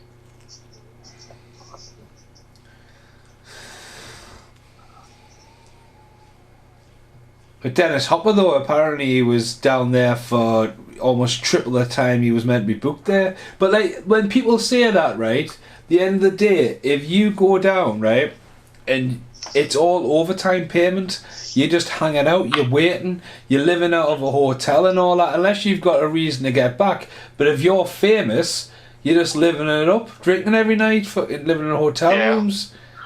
Well, that's it. I mean, even like the day of work, and I'd just be like, right, we need you for like an hour in the morning. After that, just go and chill out. It's like one of the best ones I heard was it Django, when Kurt Russell got the set down. He was meant to be Leonardo DiCaprio's henchman, I believe, and he got down there, and Samuel L. Jackson was like, "Hey man, want a game of golf?" And Kurt Russell was like, no, I need to get me script. It was something along the lines of like, I need to get ready. And Samuel L. Jackson was like, don't be fucking daft. And I was like, why? It's like, how long you been here for? He's like, I've been here for 6 motherfucking weeks. I've done nothing. And like, all you've done is get high and play golf. And Kurt Russell was like, fuck this, I'm going home. So that's how Kurt Russell ended up not being in the movie, because it was only like meant to be a supporting role. But like, again, Tarantino becoming like, I can do what I want when I want now, that kind of thing. He was just away with it. Oh, Hyra. First podcast. Hello. Hey, Hyra. What do you want? Not attacking me this time. Look at the talk on the podcast. There's not enough room for you on this chair. Can we just go back a little bit? And I mean, don't get me wrong. It's just a movie does not apply to this. It's more of a what the fuck? Why is that lizard just colouring a picture of a dinosaur? I know. With a crayon? Absolutely, like, ludicrous, isn't it? And like their option of gun of flamethrowers were just like flame bursts, but obviously they're meant to resemble fireballs, aren't they, as well? So. Well, that's what it's kind of playing on that, isn't it? Aye. But. Yeah, I think they might have been smoking something on this set as well. That's a big ass fucking mattress. I need one of them mattresses, I'm telling you. It's the kind of mattress I need. I woke up this morning hanging off the edge of the bed. Well, I've flipped mine about 3 or 4 times now. I don't even think that's supposed to be possible, but you know.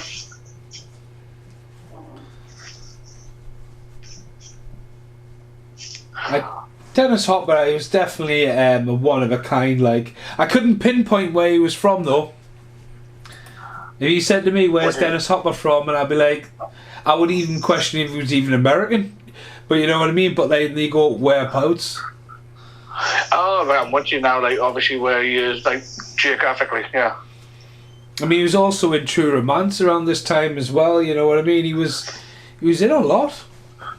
Yeah. Like I say, I mean, a busy man.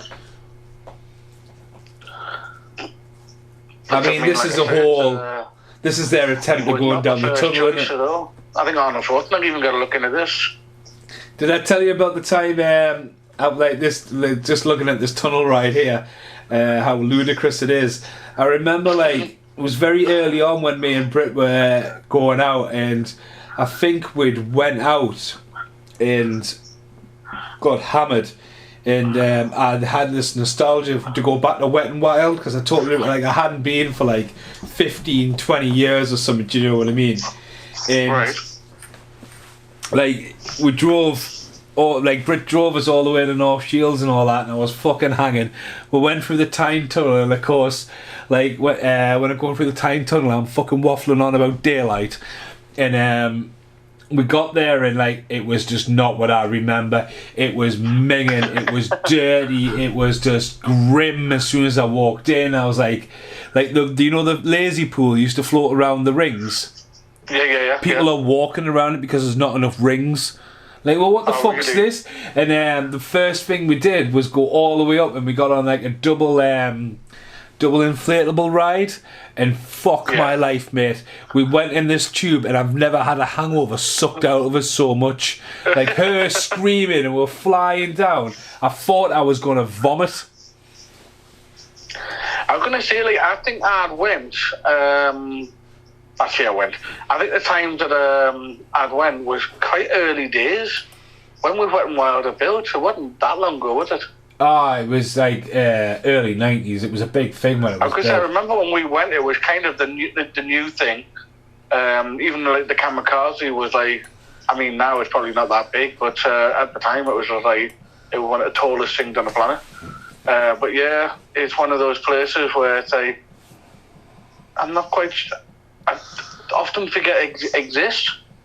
It's like, it's not my scene, but like even now, it's something I'm thinking, I go, is it still open? Is it still around? I just don't understand why swimming pools have got smaller over the years when there's more and more people than ever. Like some of the big old swimming pools used to be like huge, right? And like now they're fucking just absolutely tiny, and you think, what the fuck's this?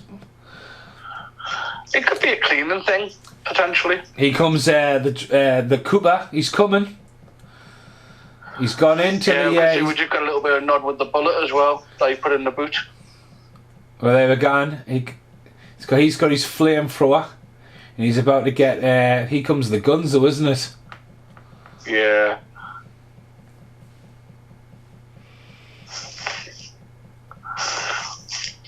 Just the fungus. Just to give you a little heads up, Dennis Hopper is from Dodge City, Kansas.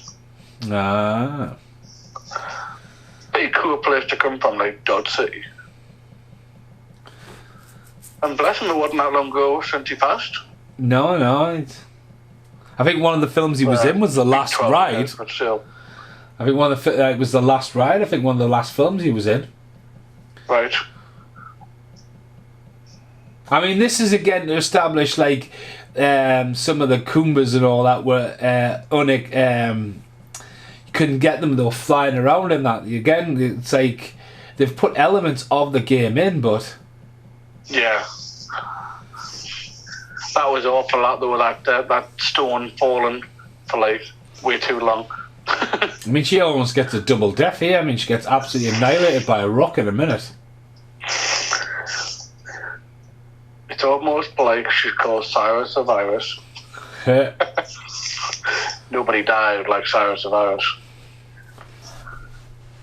I mean, how films have changed even in a short few less than 5 years from this to that. Do you know what I mean? Well, this is it. And going back to what we said before, like we're back to the same scene. So you can now that we know it's only like 6 scenes, 6 locations that they use. It's like it's very rare that you ever finish the film almost where you like started. They're literally in the same room when they first came through the portal.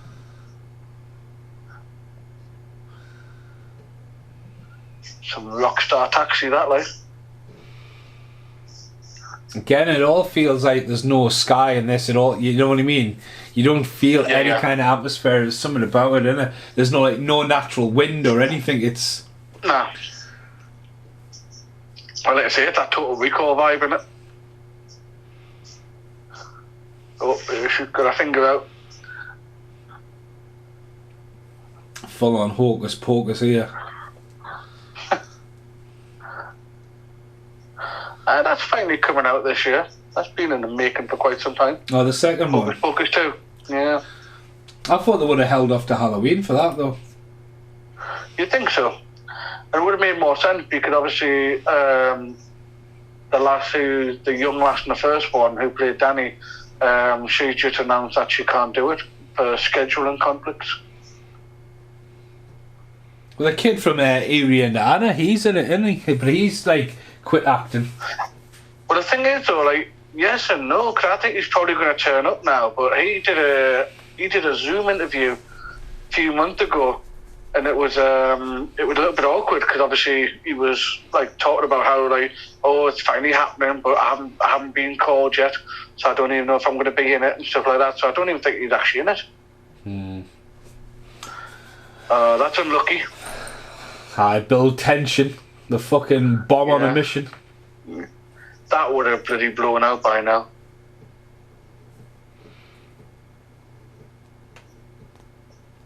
Dennis Hopper, like, fucking great bad guy, like. I wouldn't have cast him top 10. If you have to go with bad guys in the past, he definitely makes the top 10 list. I wouldn't have him in Waterworld, though. I don't think he's anywhere as near as good as he is in this, and, I mean, they're just running through that wall there, if you remember. You know, she's smoking a cigarette running out there. If you remember, on the other side of that hole is a gap and a ledge. They're all just either going to run into each other or just drop to the depths. Fall into the depth. I mean, what a nasty death. Another film at this time as well, when it came out, Flintstones. Yabba Dabba Doo.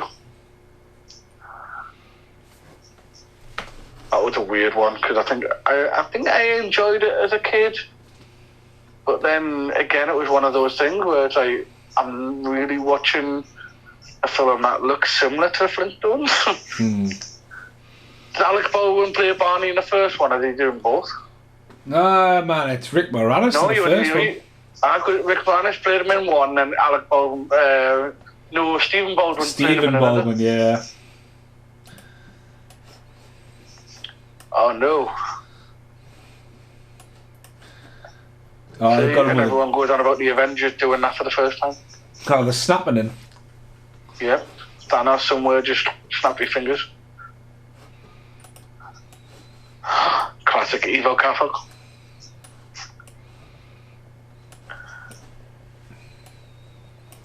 Alright, so the podcast, I mean, that's another massive trailer shot, that. He almost looks like the head of Big Trouble in Little China, when it's just his head and he's got that weird expression on his face. Yeah. It's officially been 2 years since me and Paul did Ghostbusters. I think it was the Trade Towers. Oh, Two Towers, that's a bit awkward. Oh, they're in the real life.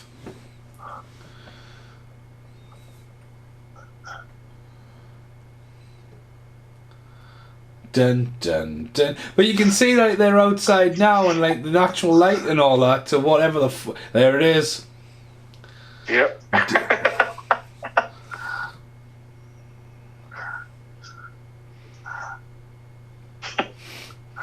A chimp in a suit. Hey, you can never go wrong with a chimp in a suit. I mean, Tetley Teabags, they just had to read, but I mean, you look at them adverts anymore, will you? Tetley Teabags, I forgot about them.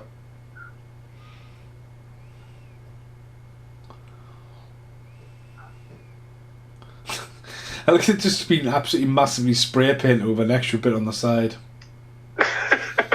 Oh my god, the CGI on that mushroom. Oh, you got the mushroom?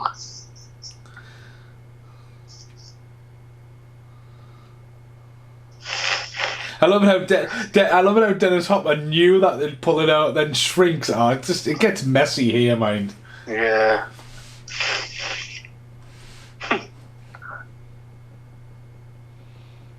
It's almost like they didn't know how to end it. No. I mean, the bomb's still going. It's been going for quite some time, that bomb. Definitely got the money's worth.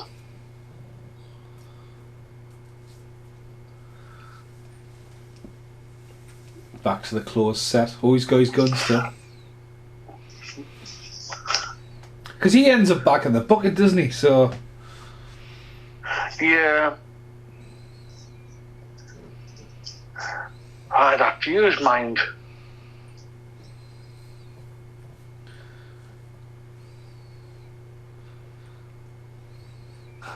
I mean, you got to suspend belief in a film like this, but still. Now he's singing. Toad gets his air. And now the sway. And the boots. The girlfriend's back. The old domino effect. Classic.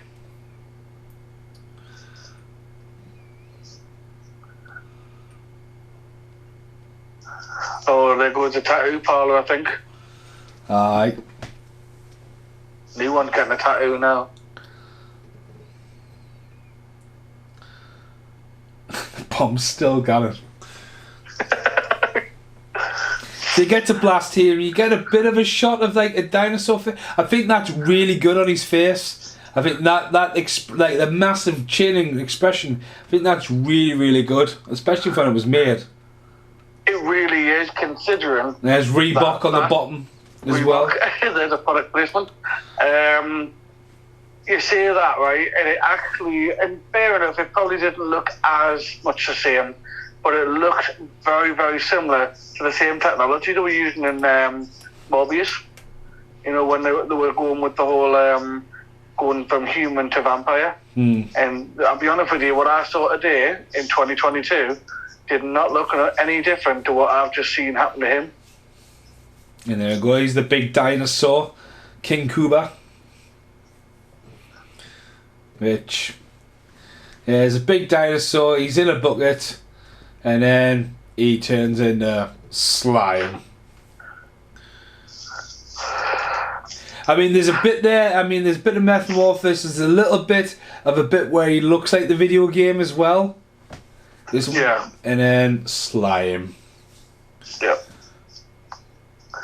Now, the thing is, you know what? This would be so much more accessible and totally believable if they made this film and it came out that they couldn't use any of the license from the Nintendo game. Then I would actually say that this was a massive success, because everything just enough to recognise, but not exactly detailed. So honestly, I would say this is the only way you could probably get away with, like, making sure that people believe the film was actually a good film. Is in actually Nintendo didn't give them any rights whatsoever. They had to do it as close as they could. Well, it's just... It starts off good, and then by this point you're like, fucking end this movie, man. Fuck. Yeah. But then it does something that, like, you never do. I mean, it's like she bursts back through the door and, like, you're not going to believe this, set up for a sequel. Yeah. Straight away. Although I love the fact that it just literally happened, and there's someone out there painting over Cooper's face. It's like someone had the paint ready.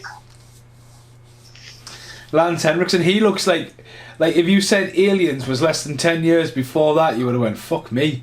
Do you know what I mean? Yeah. Well, this is it. This is where you all started from. We were meant to meet him last year. On the ship with Ripley later on.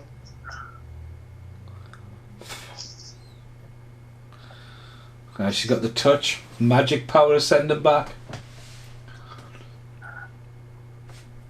I mean, go back to a 9 to 5 maybe's job as a plumber in New York City, Brooklyn, or stay there and become the prince of dinosaur world with her. Well, that's it. Did I even mention what the place is called? No, I don't think so. It's just another world, isn't it? Can you imagine though, if she didn't know she was a dinosaur thing, and like she got pregnant, and then basically how she's born, she just gives birth to an egg. Like, how would you explain that? I mean, it would probably be easier to pass an egg through a vagina than a baby. I know, but imagine that. Oh, is it alright? What's the matter? Is it black? No, it's an egg. Like, you know what I mean? You'd be like, what the fuck? I like how you went there. Like, immediately, bloody poor black people. Well, no. Black. It's one of the oldest jokes in the book, that, man. It is. I'm just finding you. Don't worry, it's an egg. It's like The Fly, when they had the nightmare scene. Oh, with the centipede, or the maggot. Aye, that's similar to this, really, but they just don't show you. The fucking... Because she would. I mean, obviously she should... Well, I don't know. There's something disturbing about The Fly. Getting a wave as well. The second Fly as well. It's fucking, like, the dog and all that, and like, it's just, nah. That's like, to me, it's like, come on, come for this green screen. Bye. I like how the mam's still there, though. Like, they could have like totally forgotten about that, but like she's still planted on the wall, a skeleton. Here we go, a bit of dinosaur, typical binge-worthy 3 weeks later. 3 weeks later. You're not gonna believe this. He's just not happy, is he?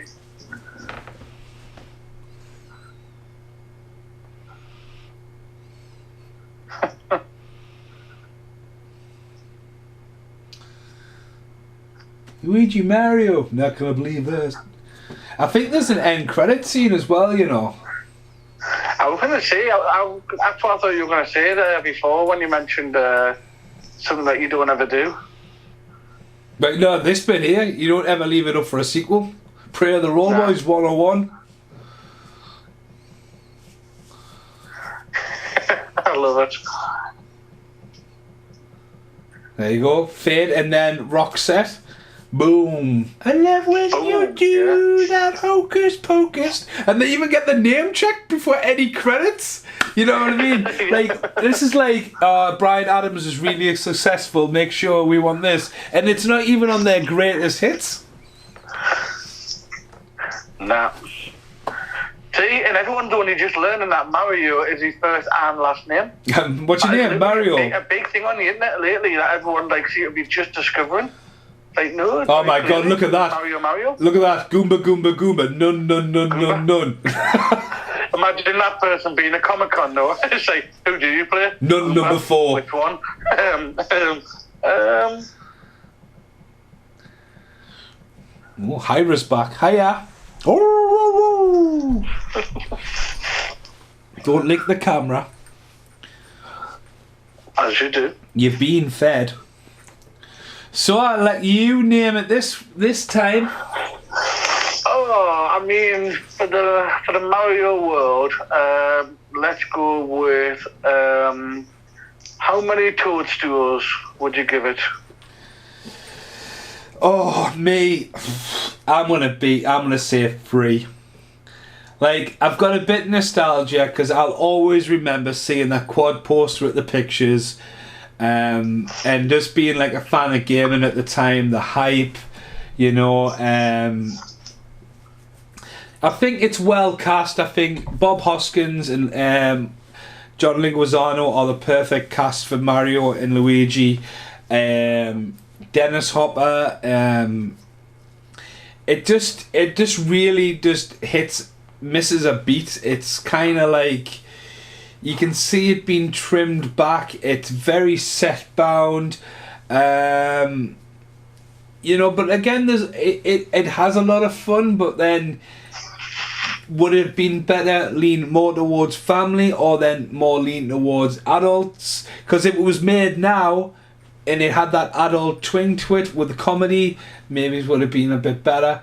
But yeah, there's not a lot, like, you know, it's just, it was nice to revisit it on Blu-ray after years of just having it on VHS. In fact, Paul Ray actually gave me a German import of this because it just wasn't available. So, like, you've got to remember, like, when a film, like, yeah, it was big at the pictures, it was big at the fucking, it had a big original VHS release, but when a film doesn't really surface on DVD for a long time after, it falls out of, like, the public eye and people forget about it. Do you know what I mean? Yeah. But I mean, it looks good, but again, I seen you this afternoon and we were looking at the second sight display, and I picked up the box and seen it was on for an hour and 4 minutes, and obviously it's snowing up here. I've struggled to get back in time. You've been to see Morpheus or whatever. Yeah. I was shocked to see it was 104 minutes, man, and I was just like, oh, like, we can get an hour and a half one in here easy, but, like, obviously we're still talking now, and podcasts do run slightly over, but, like, this is why we've never done Waterworld, but, like, I think that whole end scene, I think you could get at least 10 minutes out of that, like, because it starts really strong, and the animatronics, and like Yoshi and all that look great, and some of the special effects, but it's just like there's another film called Dinosaurs when they go to Dinosaur World, and, you know, there's a tower, and I think the Mario world is so fucking set bound. So yeah, big one, but only a 3 for me. 3 toadstools. You know what it is? I'll agree. I agree with everything you said there. I do feel like I'm lowballing it, but it's not the worst film I've seen today. I would say I'm going to give it a 2.5. I know you don't normally go with the points, but it's only because, to be honest with you, for me, like a 2 in my head would mean it's a terrible film. This is not really a terrible film. This is just something of a messy project. And for all it is, serves its intended purposes that it's supposed to be. Oh, I'll pause a second because we have got an end credit scene. Oh, to a Chinese person talking about Japanese based on their experiences. It's also distributed by Buena Vista now, so technically this has some connection to Disney. Hollywood That's Pictures. Very true. Also Pixar up there in the credits, so they must have a connection as well. So in short, I think 2.5 purely based on the fact that I want to give it credit for being bold, because the reality is very nice special dedication to Bob Hoskins and Dennis Hopper.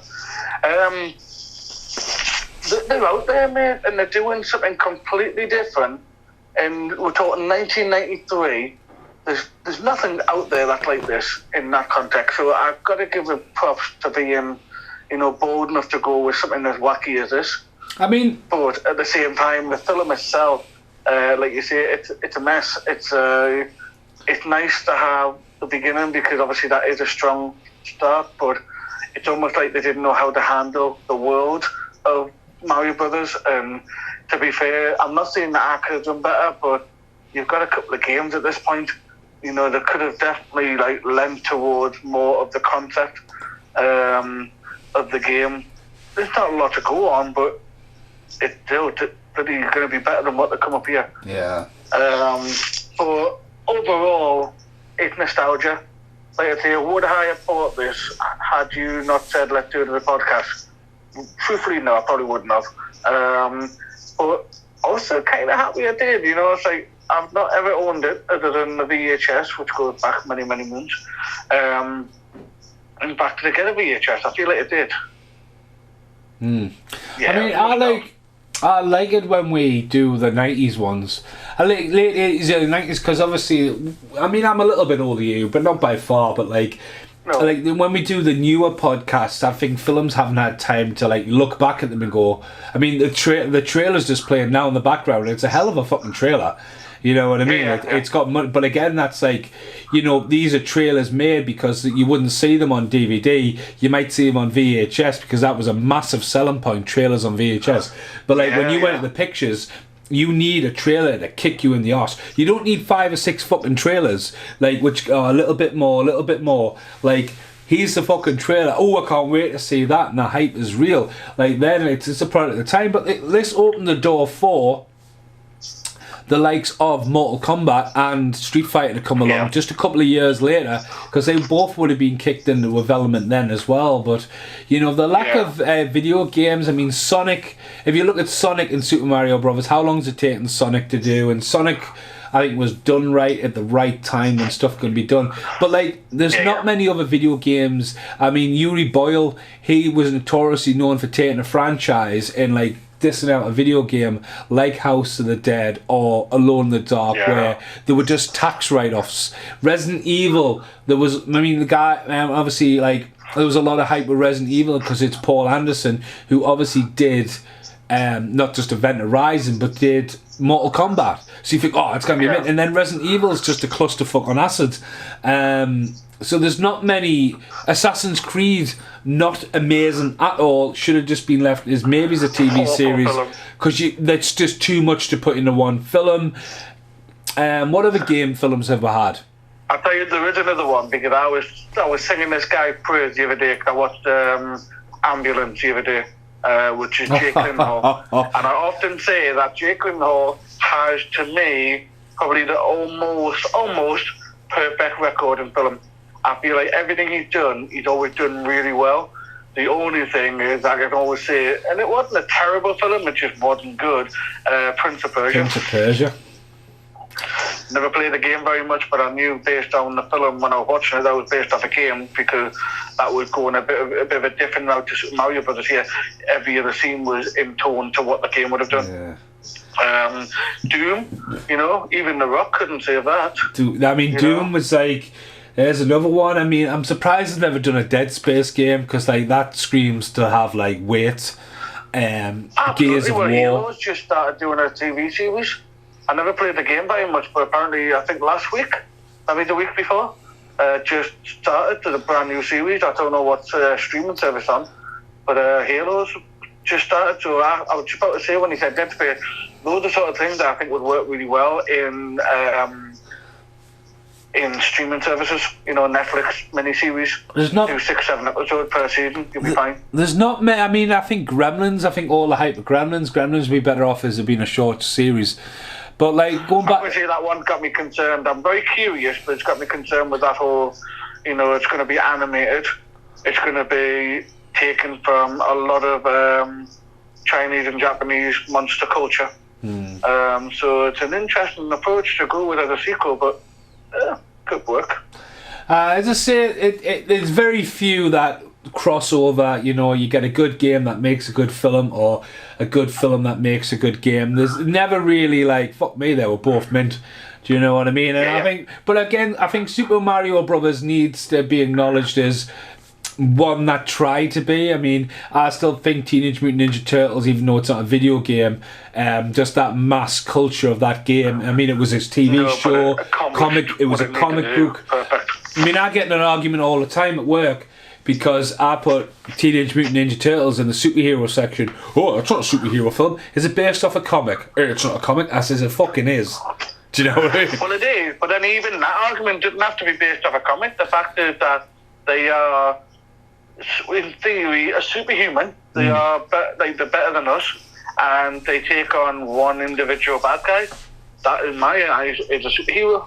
But like with that film was massive, and at that time, the sequel would have been around this time, and then the third one was not far behind this, and there was a lot of films like that going back to that dinosaur film. That was one. There was Invasion of Space, even Suburban Commando. Do you know what I mean? There was a lot of films at this time, like films where it was a big time for films. Do you know what I mean? VHS. By this point, VHS is a massive drive into pre-shadowing or rediscovery, because you put a film on and you can't just skip through a fucking like a trailer at the start. You have to rewind, you know what I mean? Rewind, yeah. And the thing is, you mentioned that about being such a big push as well. I always found, because of how long it took things to come out, it was always fun to watch a trailer, because that got me so excited and hyped up. But it was still a bit of a surprise when I would find it in the video shop, like 7 months later. But like I say, half the time it took so long for things to come out. Well, that's it again, going back to like what I said before, like as soon as someone's printing down a total film, it's out of date, because like it's like, unless they've got an exclusive set, but like it's all over social media, like, you know what I mean? As soon as it's digital, they're fucked. But like back then, like you could advertise for maybe 6 months to a year with a magazine, and it would be constantly in your mind, especially game magazines, where you would get a gaming magazine because it would have cheat codes, Mortal Kombat fatalities, for example. If you didn't get the magazine that was exclusive for all them contents and them cheat codes, you fucking didn't. But like the advertisement of like it just being in public knowledge, and like stuff having a lot more shelf life, and like you tell loads of different stories of like your mum working at the video shop, and you would bring that film back, and I love that film, get me that film out again, and then you go, fucking hell, remember that trailer, that film's now out. There was always that kind of like, now it's like every week I change fucking posters at work, and these posters that are essentially 5 foot, right? Fucking massive posters, and they're up for 5 days. Video shop posters would be up, and like again going back to the quads, you know what I mean? Like it wouldn't exactly be the quad outside the picture is what you're going to see. The quads will be there for like 6-7 months, and you know what I mean? These films would, they're how you got to know about films coming out. Like cinema used to be the first before a magazine. Do you know what I mean? Like, Judge Dredd's coming out. Fuck me, Stallone's Judge Dredd. I've got that kind of like remembrance, and I think Super Mario Brothers, it bold to go, like it would have made money, but it wouldn't have sort of become a hit because it doesn't know if it's a kid's film or a fucking adult film. And again, if it was done now, I'm surprised this wasn't reclassified as a 12. Yeah, I was going to say, given some of the stuff that's going on, 100%. I mean, let's say they're in a strip club for most of it. Well, I'll be honest with you, it is something to skip, so I shall go back before we wrap this up. The budget for this film was, in fact, $48 million. That's a lot. That's a lot of money. And it didn't, and if we're going on gross worldwide, it did not make any money back. Gross worldwide, it was just under 21 million. To be precise, $21,915,465. It opened at about $8.5 million. So yeah, did not make any money. Just I mean, you're going to do tagline because on the Blu-ray it's the original motion picture. Bearing in mind, like there hasn't been 5 of them. Now then, let's see them. 2 seconds, I had it. Anything is possible. You just got to believe in it. No. Is one of them. The last one's my favourite, so I'll wait until that. We have a wordy one. A bright, glamorous extravaganza. No. I don't know what that's supposed to mean. This ain't no game. It's a live-action thriller ride.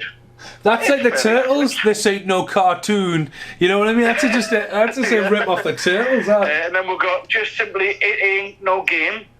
And I think this is quite a good, as a tagline goes, it may even make a list at some point. Can 2 plumbers save the world from going down the drain? Again, that is, it's a mouthful, but it's a tagline. It's like, if I just look around my room now, right, I've got like, if I just look, hard rain, a simple plan, an instant fortune, just add water, right? So it puns on, that's clever because it gives you a bit of the story, right? Next one, Pray on the Roller Boys. Say your prayers, boy, they're coming. That sounds completely fucking wrong. No matter how perverted you want it to be, it is a terrible tagline. Next up, Kevin Costner, Waterworld. Beyond the Horizon leads the secret to a new beginning. Mysterious. Demolition Man. Questions, yeah, I'm understanding, yeah. So, the Demolition Man is the 21st century's most dangerous cop, the 21st century's most ruthless criminal. Maybe. And then underneath is the future isn't big enough for both of them. A lot of information, but it sells like a fucking match-up, like face-off. For the time. That works. What else we got around here?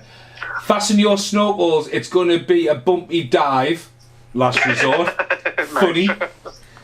The one I always take the piss out of, and it's simply because it's just lazy, and it's a remake of Total Recall, and that tagline was, "What is real?" It's just like, well, fucking not this film. It's just stupid. It's like looking there at the Frog Brothers, Lost Boys the first. The Frog Brothers are back for blood. We'll put both Frog Brothers on the fucking poster instead of Corey Feldman and 2 chicks. You have the cheek to mention the Frog Brothers, but then eliminate one of them. It's like when I spoke to Jameson, I asked you, why aren't you on the cover? And he went, I don't know. Well, yeah. I mean, the thing is, though, like, people sometimes do that artwork and don't really know the concept of the film, does it? No. Like, they might get like a pinpoint and go, right, he has to be on it. He definitely has to be on it. But there's a bunch of photographs make it work, and a lot of people just get missed out because they don't really expect them to be big characters. That's it. I mean, they've got to make the tagline, or the Frog Brothers are back for blood. Like, fuck's sake, do you know what I mean? Put the Frog Brothers on the picture, yeah, exactly. But yeah. But then again, that's a video in itself. We could do a long rant about how movie posters have not benefited. I tell you what, mate. The last 20 years. Just to, obviously, just to put that out there here. I might have to record something, and like, we never released Branching Out season 2 episode 1 because obviously my plan was to have Dan Kelly, Mark Goodwin. With Dan was in Greece at the time, Mark, Theo, and fuck my life, who was going to be the 4th one? There was going to be another one, and obviously we recorded the podcast, but it was more like we had a massive rant about this nostalgia stuff, and it was more about formats, wasn't it? And it's just never been released. Yeah, it was. Yeah, we never did it. Yeah. Because it popped up on YouTube and it was just like, did I never release that? Yeah, no, we're going to do loads of stuff like that. We're going to talk about, like, you know, VHSs, DVDs, and cinema, and movie art and stuff like that. I mean, like I say, there's at least about 10,000 hours worth of content if we started chatting about it. Well, we're going to wrap this one up now.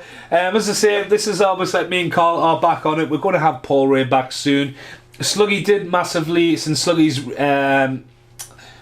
all healed up these days. Sluggy has expressed interest, but again, if anyone wants to guest, we'll guest them, but it'll be predominantly me, Paul and Carl, possibly Mark, but again, I think me and Carl just like, oh, we've got time, we get it done, it's dusted, do you know what I mean? Yeah, because I mean, other people have lives sometimes, and I mean, I'm very much free, so I'm always happy the reality is, most nights I'm sitting watching a film, so the only difference is you get to tell me what I'm watching, and I'll talk about it with you. Dude, honestly, tonight, children and actual lives to worry about. So. I mean, we absolutely dropped the fucking ball, to be honest with you, because tonight could have been one of the ones where we actually did it on camera, but like it's never occurred to us, and you said it now, because I would have been passing your house anyway to pick you up, and then like, what time is it now? It's just coming up 8:30, right? Gonna drop Carl off, and then I could have picked Brit up, but again, let's just put it this way, have you seen the price of fucking diesel lately? Right. Yeah, well, that's exactly, yeah.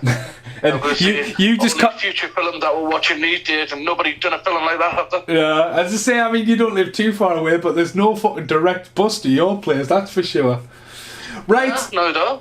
Well, it's a 78, but it just doesn't work. You've got to get in, no matter what direction you go into, it's always at least a minimum 2 or 3 buses to get there. Fuck that. Ridiculous. Right, well, I've been Stephen Mason, joined by Carl McSorley. This has been a podcast for the Super Mario Brothers. As I say, it is on Second Sight now. Overall, looks great. It's got a great making of. More recent as well. Does have an APK feature as well, and it's got another one that says "Ain't No Game." But for now, thanks for listening. Goodbye for now.